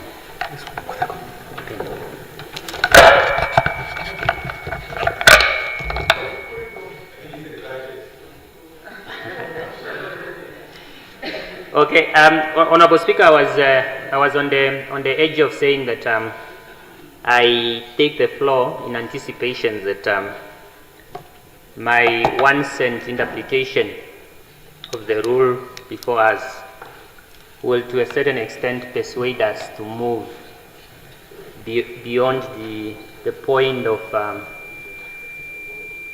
none to a point of something. The first thing that I want to underscore is that the amendment in terms of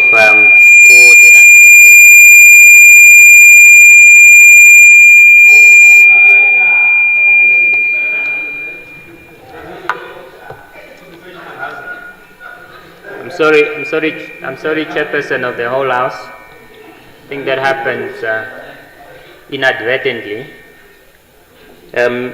Yes, I was saying that the conduct of business in terms of amendment in the committee of the whole House is governed by, it's probably for my elder brother here. So it's governed by Rule 185. Okay? So that is the rule that tells us how to go about the business of amendment at the committee of the whole House. Now, further to that, Honorable Speaker, I think Rule 192, subsection or sub-rule 4A, it's instructive of what must happen. Rule 192, sub-rule 4A. Where are you? It's in the rules. Yes. No, that's a different bill. Appropriation. What do you mean appropriation? 192 is this one. It's a referral to bill to the National Council. 192. No, 182. Oh. Sub rule 4A. Okay, sorry if I said 192. Must have been because due to the slip of a tongue, but I meant 182 sub rule 4. It's instructive of what you should do, Chairperson, when you take the chair. Now, what it says is the following, Chairperson. 82 sub rule 4A. The Chairperson of the whole House, upon sitting him or herself down at the table, must read the number of each clause of the bill consent in sequence. And it tells us further to say, B, the title and the preamble, if any, must be considered after clauses and the schedule, if any, have been disposed of. Okay? Further to that, Chairperson, it's then my interpretations of what it means basically. If you look at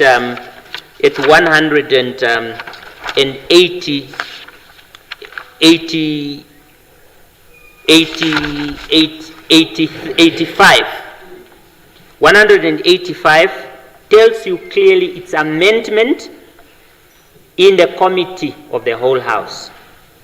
Then you go to 188 sub rule 1, which you had started with, Honorable Speaker.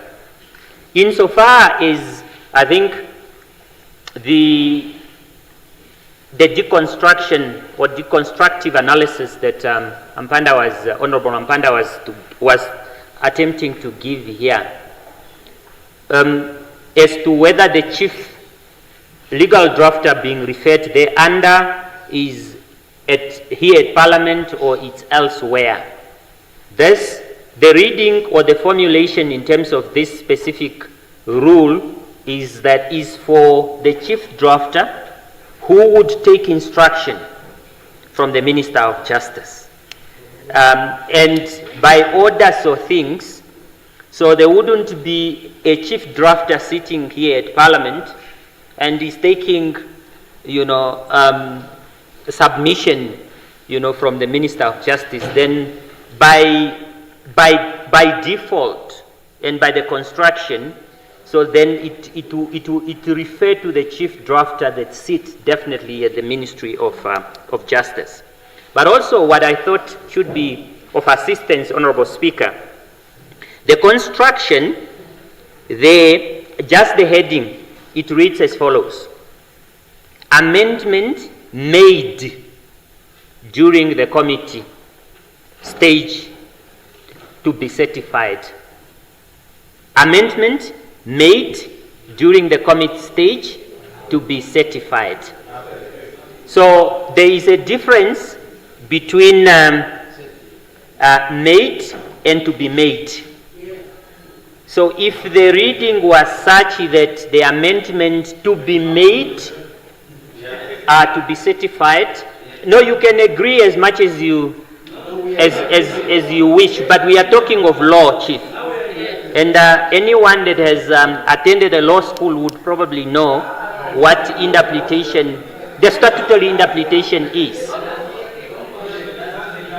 So my reading of what is before us, Honorable Speaker, is that amendment that are to be made during the committee stage are to be certified,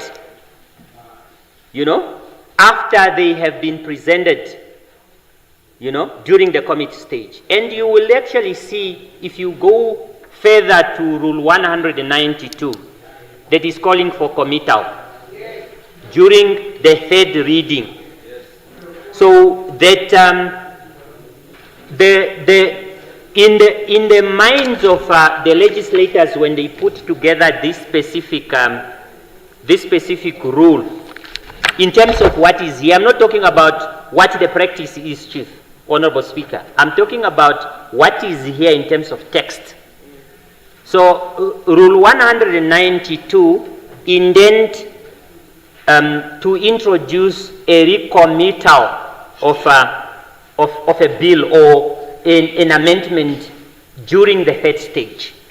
And what it says is that if that is to happen, that must be done on a motion.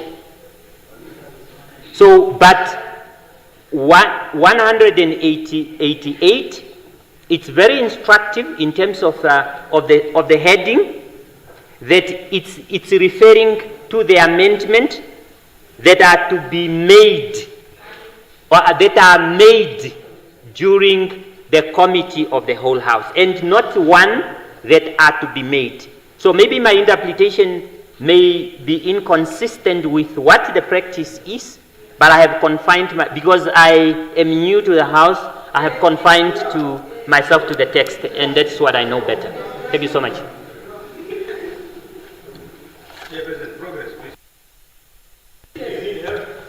Yeah? This is your stage. We are trying to find common ground. But as I said, I get the point. Maybe I can take, I don't know, 2, 3, and then we can conclude to get progress. Sorry? Yeah, don't worry. Karonda, come in. Yeah, because it's not votes. I've always been cutting you at the votes. It's not the budget, it's not the votes. I've always been cutting you at the votes. Okay, no, let me give Honorable Emma and Honorable... Oh, you are on? Okay, I will do it, then I will come back. Honorable Muton, come. You. Okay. Yeah, let's take Honorable Wellem and then we'll come to the list. Thank you, Chairperson. I do not know if I will bring anything different that was laid out by Honorable Hengari and Honorable Ipumbu. But Honorable No, Ipumbu is on the list. Sorry? Honorable Chairperson, committee stage in relation to amendments of provisions of a bill, whether it's in practice, and I can almost say that this rule has not changed from the rule that we had in the 7th Parliament. The practice is what guided how the amendments are to be made. And the practice has been that the amendment is brought by the Honorable Minister. Let me give an example, Honorable Chairperson.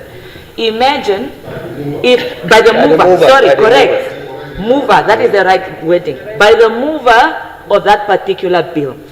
Now imagine if 10 members of this house, not imagine 10, imagine if 20, clause 2, 3 different amendments, 3 different types. Where do we start? To confine ourselves to only one type of amendment of clause 2, for example.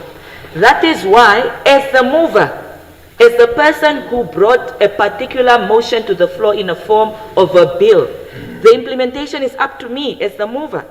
And that is why members are confined to consult with the mover, agree on the amendment of that particular clause. Upon agreement, go to the Attorney General for certification that that amendment does not contradict the provisions of the Constitution. Bring that amendment on a yellow paper as a mover when I'm being asked, or when the person is being asked, whether a third reading can be done. It is impractical, Honorable Chairperson, to have that every member of this House can bring an amendment on a yellow paper of a particular clause of a bill. We will never finish. We will never finish. And the rules are made in a way to ensure that the mover still has control of the matter they brought to this House. No one else is in charge of an activity or a motion brought to this House except the mover. They are the one who has to take sole responsibility, guided by this House, if there are any amendments. The Minister of Finance, whose bill we just passed, no other, it's the Minister's Finance bill. She is the one who appropriates the state financing, and therefore no other person can take responsibility of that bill. It is impractical, Honorable Chairperson, and we need your guidance to ensure that we move around this mental health bill. Thank you, Chairperson.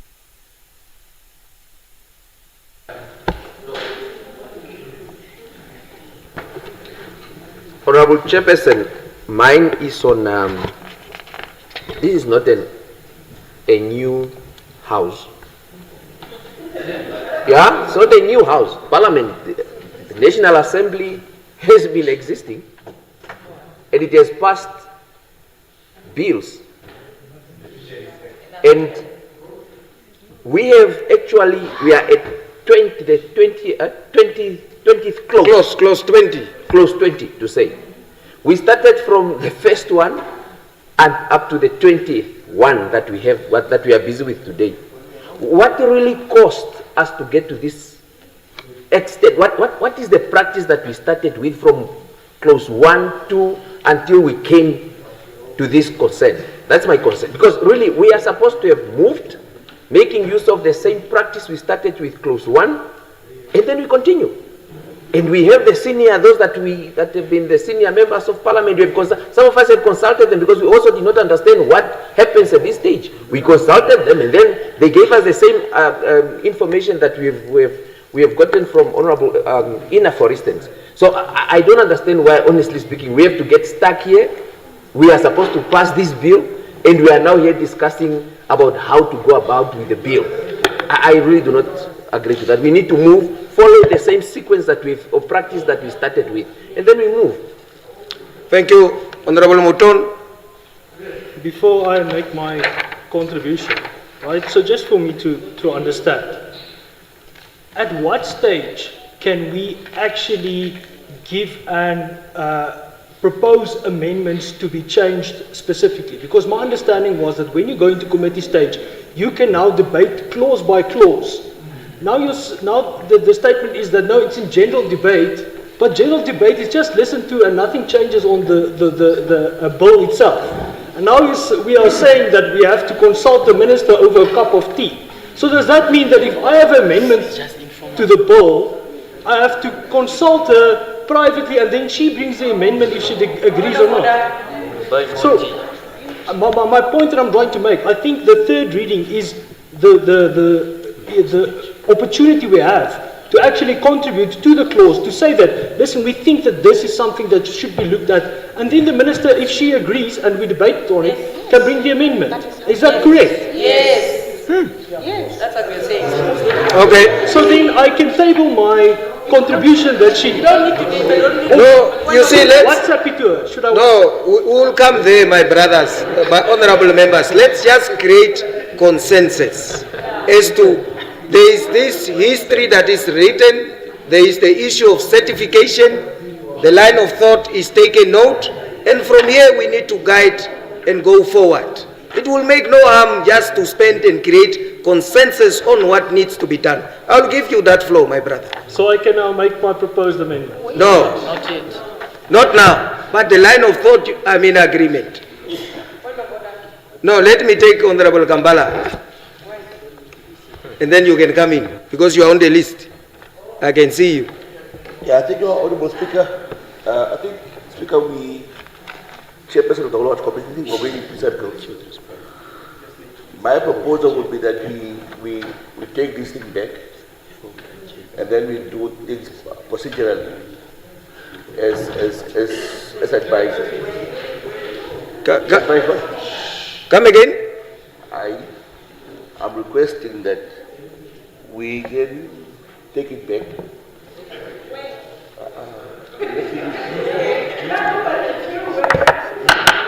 Let him finish. I'm just saying that we need to, in order, because one wrong doesn't make right. So let's just restart the process to ensure that we do this procedural. Yes, you understand? Yes, it's simple. It's simple, Speaker. I will give you, you will come last, Minister. Yes, please. Okay, thank you. I now recognize Honorable Ampanda, Honorable Shimi, Engari. So firstly, Chairperson, it is important for us to learn from history, but we are not held hostage by history. There is no way as an elected member of parliament I can agree to a situation where my amendment, somebody must make laws on my behalf. I must convince somebody to agree with me. So when they bring that amendment on my behalf, and I'm sitting doing what? Nodding my head? What if they misrepresent me? That's the first thing. So history, it is important. We came here, even the president, when during the first zone, I asked the president about deputy sheriff. The president says, no, there's a law here in this parliament that you cannot mention people's names. People believed that there's such a rule. Even the old rules, even the current rules, there is no such a thing that you can't mention people's names. It's only with regards to questions that if the question is not intelligible. So history cannot be accepted in absolute terms, then we can just be harassed because people have done things in history. No. We have also seen how things are done that are very wrong. Two, Chairperson, that orientation that the bill belongs to a minister, no. The law bill belongs to a mover. The the bill or a law belongs to a mover or whatever it is. When the bill is here on the floor, even when the law is passed, even if you are the one who's implementing, it's not yours. So philosophically, there's a problem where we think we own bills. You are introducing something, and you are not introducing something to a private company in an entity to say, this is the new company that I want to clean. No. Immediately when it's in the house, all of us take responsibility. There is no story to say, because I'm the one who's moving, all amendments must be with me. Now, last one. It is beautiful. You know, the Deputy Speaker made a point, and he said, the chairperson said that it would appear that we are not ready. And we took him on because we believe we are ready. Now, who is the chairperson of the Cabinet Committee on Legislation in our country? Minister responsible for justice. Who is the supervisor of a chief legal drafter? The moment the minister stood up and he had a particular interpretation and a particular perspective as a chairperson of the Cabinet Committee of Legislation that certifies and passes this bill before they come to Parliament. Hold on. That is a good confirmation that we have a problem. We now have two ministers who have spoken and contributed, who are dramatically opposed in perspective. So when there's nothing wrong with that. There's nothing wrong. It's actually beautiful that ministers can also have differences of opinion. It's wonderful. But the moment where the chairperson of the Cabinet Committee on Legislation has a particular interpretation, and I tend to agree with his interpretation. He is saying, for instance, the chairperson of not talking about this, you can disagree with cabinet. Honorable Ambana, the floor is yours. Just address me. Yes, I'm concluding, yes. So I align myself to the sentiments of the chairperson of the Cabinet Committee on Legislation, who is also the supervisor of a chief legal drafter that has been spoken about here, who also exercises some sort of administrative orientation with the Attorney General, who must look in terms of constitutional compliance. For me, that kills the debate. The fact that members of the executive have different perspectives is a further confirmation that we need to find each other in line with what the chairperson has already been saying. So amendments during this stage must eventually be certified. So the idea is not to say to win this argument or win that argument. I align myself with the thinking that it is not necessarily what is written in the rules. It is how do we go forward and how do we proceed in a manner that we are all aligned. There is just no way, unless if I'm really here, if I have to accept that amendment to a bill must be championed by somebody else, I must as well just go back to Omarala. I'm not a lawmaker, I'm a law taker. So, okay, let's find each other. Let's find each other, and perhaps the minister responsible for justice and the chairperson of the All House Committee, we have necessary engagement so that we proceed wherever it is. Because if we proceed, for instance, it's not a threat, but if we proceed and the process is adopted, that somewhere, somehow my amendments must be done by somebody else, I'm going to legislate. Because that means I'm not a lawmaker anymore, I'm not a member of parliament. I will go to court so that I can get an interdict on this very bill. But if we find consensus and you convince me otherwise, I'm prepared to change my position. Okay. So that we can proceed going together. Thank you, Honorable Ipumbu. I will give Honorable Ipumbu, the minister, then we have to take it. Yeah, I think you got the black one yesterday, so keep that knowledge first. Thank you very much, Honorable Chairperson of the Whole House Committee. Honorable Ipumbu is sitting on the other side. I'm Shimi. Patriot Shimi. Yeah. Why did you stand up? Yeah, no, I'm the one. No, just to collect you. Yeah, just to give information to the chair. Honorable Chairperson of the Whole House Committee, I appreciate the fact that you are giving the House some space to ventilate on this matter, but which is very, very important. It's important to ventilate on the matter so that we all have the same understanding on how to deal with this matter. So I appreciate that. But I also want to implore upon the House that this bill is long overdue, and therefore it's important that we pass this bill. Secondly, we are not going to reinvent the rules. The rules are here. The rules are here. It's well laid out what needs to be done. What is important is that this House is the one that makes laws. And therefore the House needs to debate what needs to be amended if we have to make an amendment. And of course the Chair, in terms of the rules, is allowed to allow amendments. That's what the rules are saying.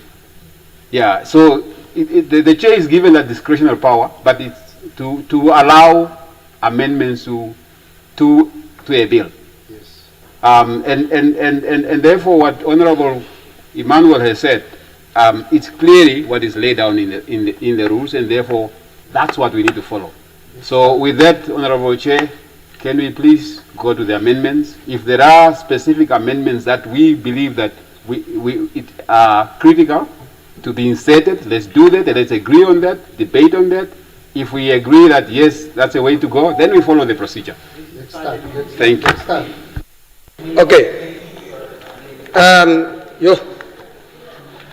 I think we got, I said I will give Honorable Shimi, then the minute. Huh? Come on. No, the way forward was given. Yes?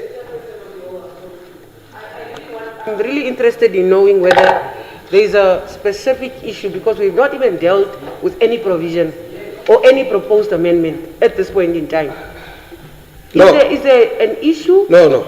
Yes, so perhaps it would be best if we can go back to the bill, continue as we were, and then maybe deal with these issues as they come about. If there's a provision that needs to be amended, then we now deal with it and apply the rules as is. Okay. Let's proceed. Minister, you want to?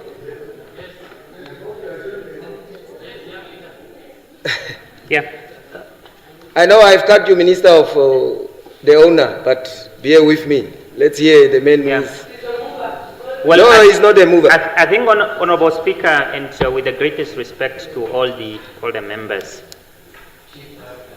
it's important that we assist ourselves to be able to move forward. Honorable Speaker, if we can just confine ourselves to rules, yes, precedence and practice can assist us, but as you know, we may be coming from different school of thought. The extent that we are going back to the religions and, the habits and the culture and the customs, we may not get out of, out of situations where we may find ourselves. Rule 185, and I want to read it verbatim into the record, Honorable Speaker. Rule 185, sub-rule 2, says the following.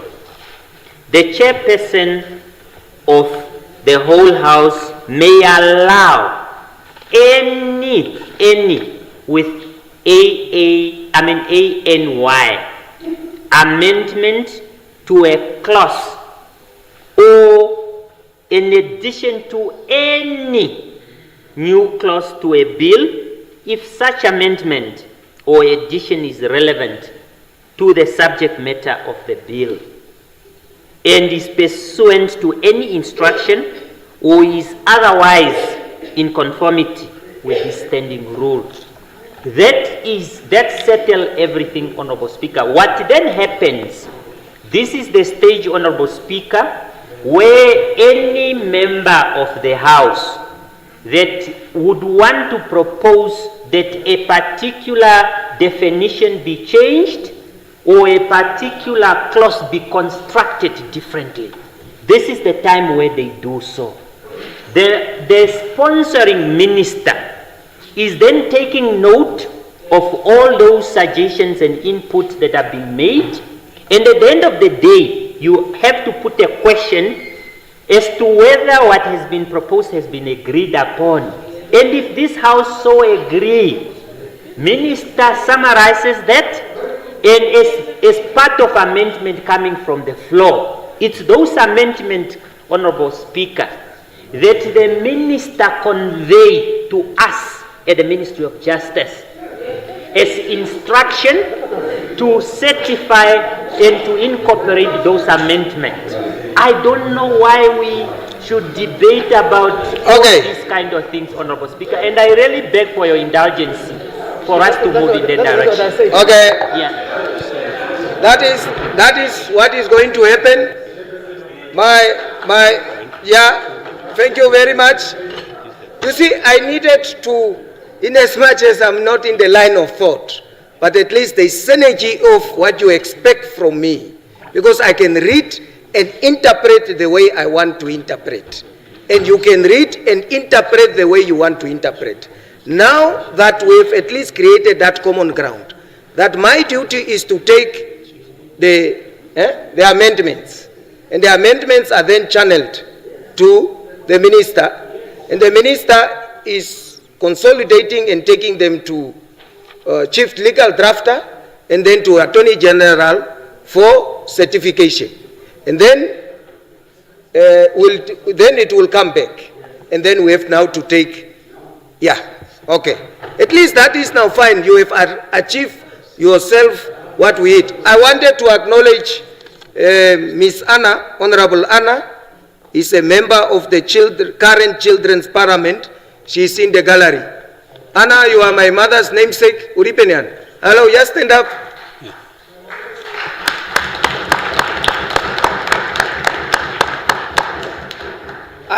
Yes, welcome and thank you. You take note. Yeah.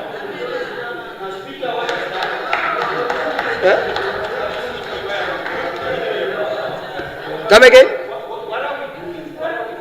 With what? Wait.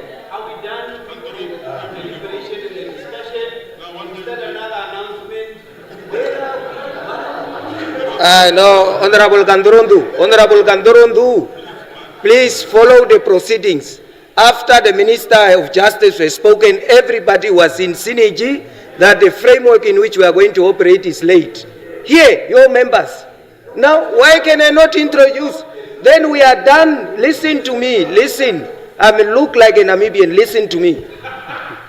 That's why now that we are done, I got information from your neighbor, actually, from your neighbor, that acknowledge a member of the Children's Parliament. What is wrong with that? Because we have concluded that debate. No, it's not enough, Chief Whip. You must also say it's enough there. Okay, I put clause 20. Any discussions? Okay.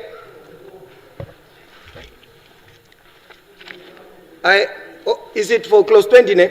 Honorable Mouton?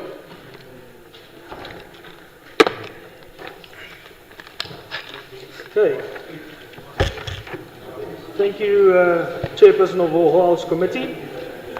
I propose that the following clause, clause 20, be amended to include clinical psychologists to determine mental health status. According to clause 20, determinations concerning mental health status under subclause 1, any determination concerning the mental health status of a patient must be made by a psychiatrist, now I want to add, or a clinical psychologist based on factors exclusively, and then the clause goes on. I then want to go to subclause E, where the further amendment is proposed, that the psychiatric or psychological diagnosis of patients, and then subclause I, if the psychiatrist or clinical psychologist is able to do so, state what in his or her opinion are the factors that cause the mental health conditions in the patient. So essentially, the motivation for the amendments that I propose is that we have less than 10 psychiatrists in this country.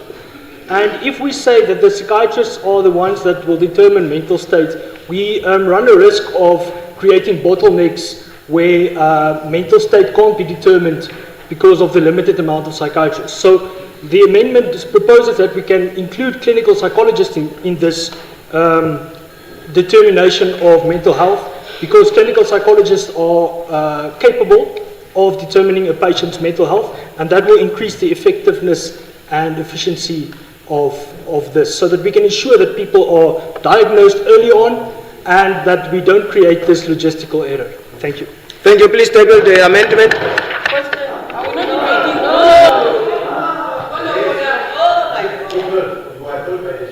You see? Because it's not adopted. Okay. You see, that is why I was saying let's create common ground. Okay, just wait. Yeah, you see, that is why I was saying. Just wait, Honorable Motom. Let me just. I thought we have created common ground. Okay, let me give. Okay, let me give Minister of the sponsor, the mover. Committee. I had raised my hand attempting to clarify that from the get-go there was no disagreement with the fact that the amendments can be made on the floor. That's why my light was on, attempting to get the floor to speak. We do not disagree with you that your amendments can be brought. Clause number 12 went through the same procedure. In the second, listen, in the second reading, Honorable, I believe it was Honorable Amutse, if I'm not mistaken, brought something on the floor. I'm not saying we can't do it in third stage, just wait. He brought something on the floor that he asked on the floor. I agreed to it. And so I said, I agree, that amendment will be made. He submitted that to me, not behind doors. He made it on the floor. The YouTube recording is there. He submitted it to me. I have a recording of it. He sent it via email after bringing it on the floor. After it was submitted to me, I sent it to the chief legal drafter who drafted the bill. We're not saying you can't make amendments. We're not saying you are just idle sitters. We are saying that amendment, you bring it on the floor, we agree to it, and then I take it to the chief legal drafter. They make the amendment as you requested. Just wait. And thereafter, they make the amendment as you suggested. As you suggested. I even got on a call with Honorable Amutse to say, is this what you had mentioned? The point is you do not understand, and we are trying to clarify. That is the point. And it was then sent to the chief legal drafter. Just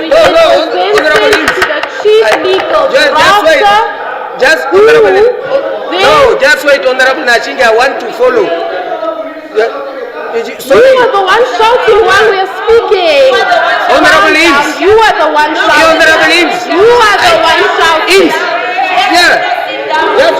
Just wait.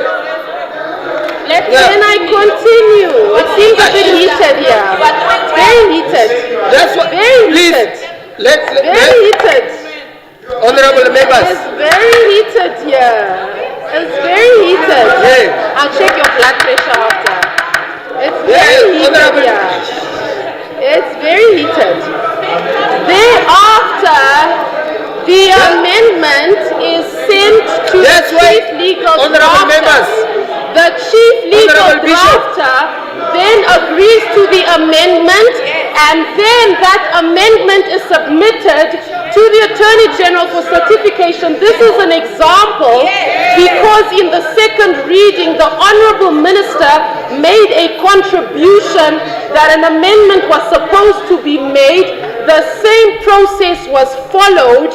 It was sent to the Chief Legal Drafter and then submitted for certification as the Honorable Member has brought it. Now, coming to the third stage, we fully agree that amendments can be made on the floor, but what we are saying is the amendment is not suggested and then submitted to the chairperson, because scientifically speaking, we must be able to answer to say whether or not that is factual and whether or not that amendment is accepted or not. The Honorable Member cannot merely make a suggestion for a contribution and then it is taken. And the Honorable Member understands. We have a conversation. If we agree to that, Honorable Member is speaking while I'm speaking, can I be protected? Because when the Honorable Member was speaking, I was quiet. So can I be protected? I respected when the Honorable Member was speaking. Yes. So therefore, the honorable member, who is the Minister of Justice and Labor Relations, and myself are not saying two different things. We're saying the exact same thing. If an amendment is made, that is why when the honorable member, pardon me, attempted to bring it to the front, the Minister of Justice and Labor Relations stood and was saying, no, because that conversation must happen. That is why when we started with the first clause, second clause, third clause, the chairperson put it to the whole house. And if somebody had a comment, Honorable Ina Hengari had multiple questions because she would have wanted amendments to be made when we started. And when we answered, it was then determined whether the amendment must be made or not. She agreed with the answer. We moved on without the amendment. So yes, at this stage, the honorable member has the right to ask a question. I will then rise and I will then answer and say, honorable member, according to the current guidelines, the role of a psychologist is this and this, and the role of a psychiatrist is this, and therefore we do not agree. I will come in. Thank you. You see, honorable members, as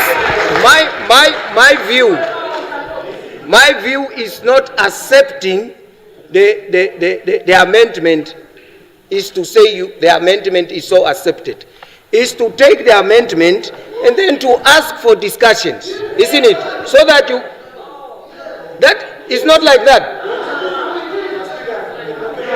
Okay, Honorable Nekundi Venani, and you bail me out. Honorable Chair, thank you. Honorable Chair, Honorable Chair, now I understand where possibly the confusion is. Yeah. Honorable Chair, one, any member can give a suggestion, but the tabling is by the minister. No, I'm saying when you are tabling, see, when you table, what is tabled, that means it is already certified. You don't table anything that is certified by the Attorney General. No, I'm saying when you table something, it is signed by the Attorney General. That is what is tabled. What a member does is to make a suggestion. Now, let's look at now here. We are dealing with a specialized bill.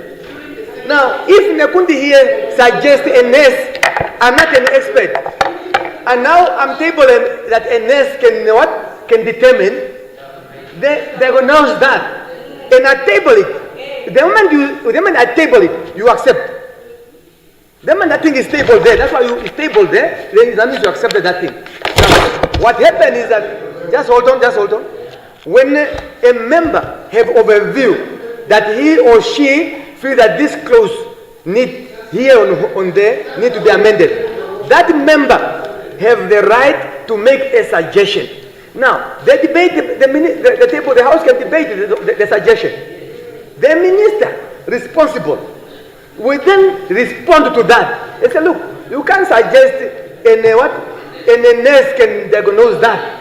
That's not possible. So, therefore, from this perspective, this is adequate. Whoever that is in here is adequate.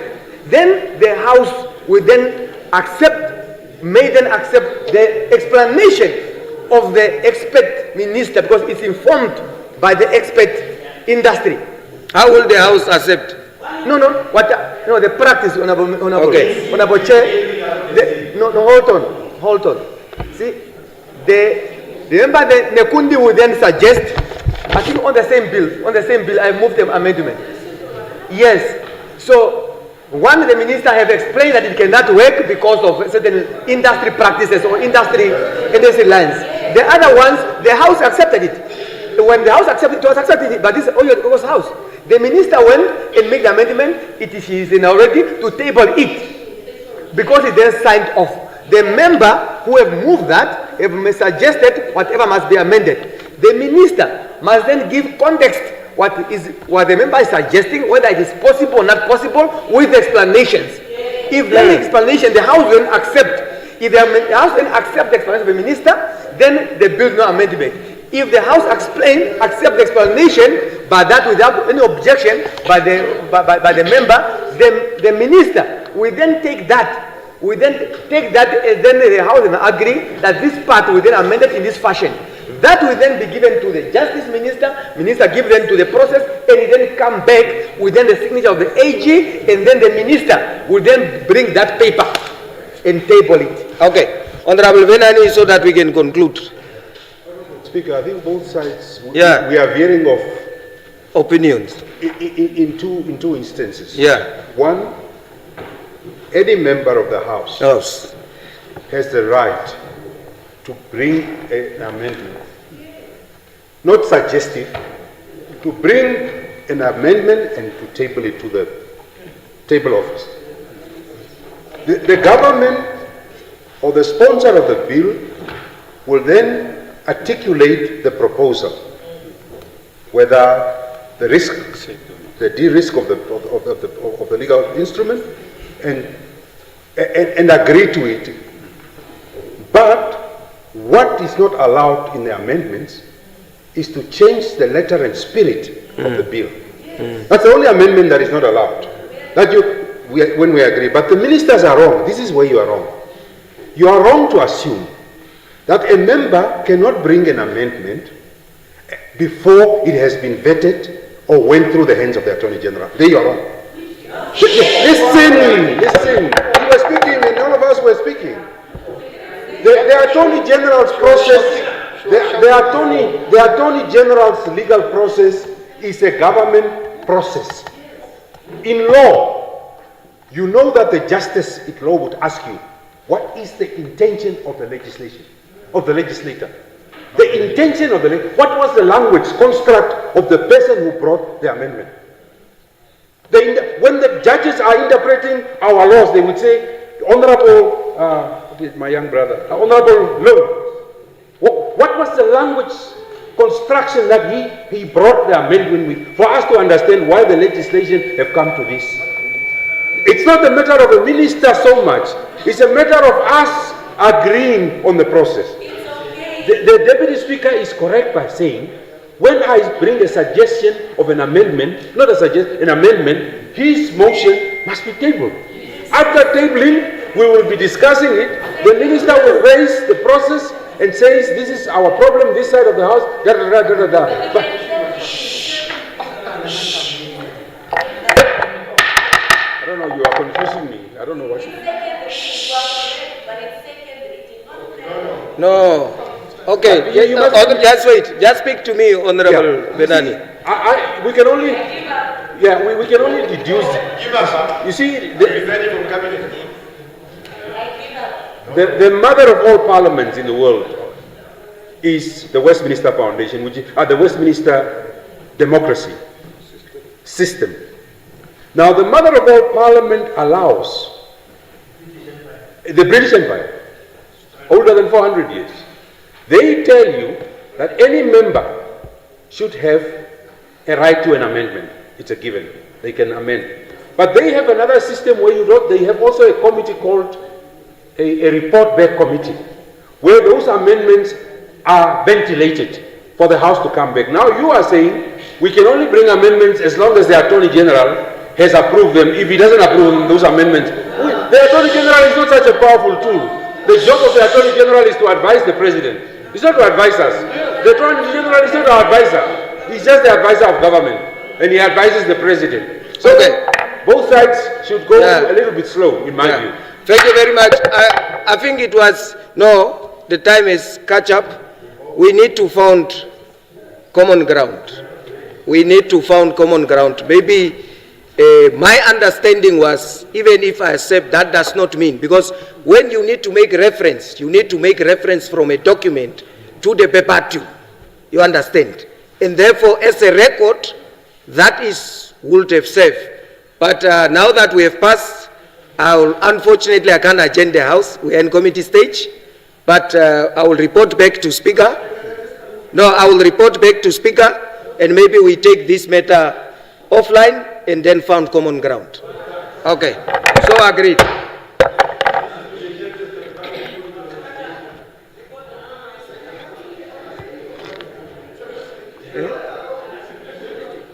Yeah.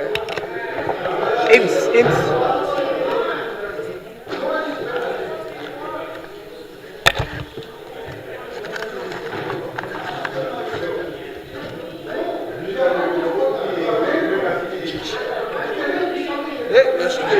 Honorable, please, I'm reporting, please.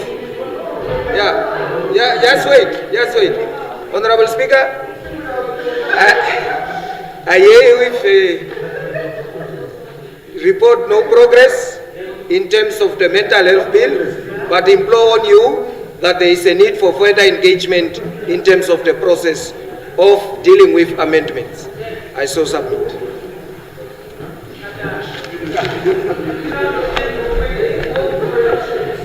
Yes, honorable members, on that very difficult note, and I will keep in touch with the Deputy Speaker, and we would see how to proceed. But now time is a constraint, and we are required under the rules to rise under the rule for automatic adjournment. But we will try to find a way forward on this issue. So we rise on the basis of automatic adjournment.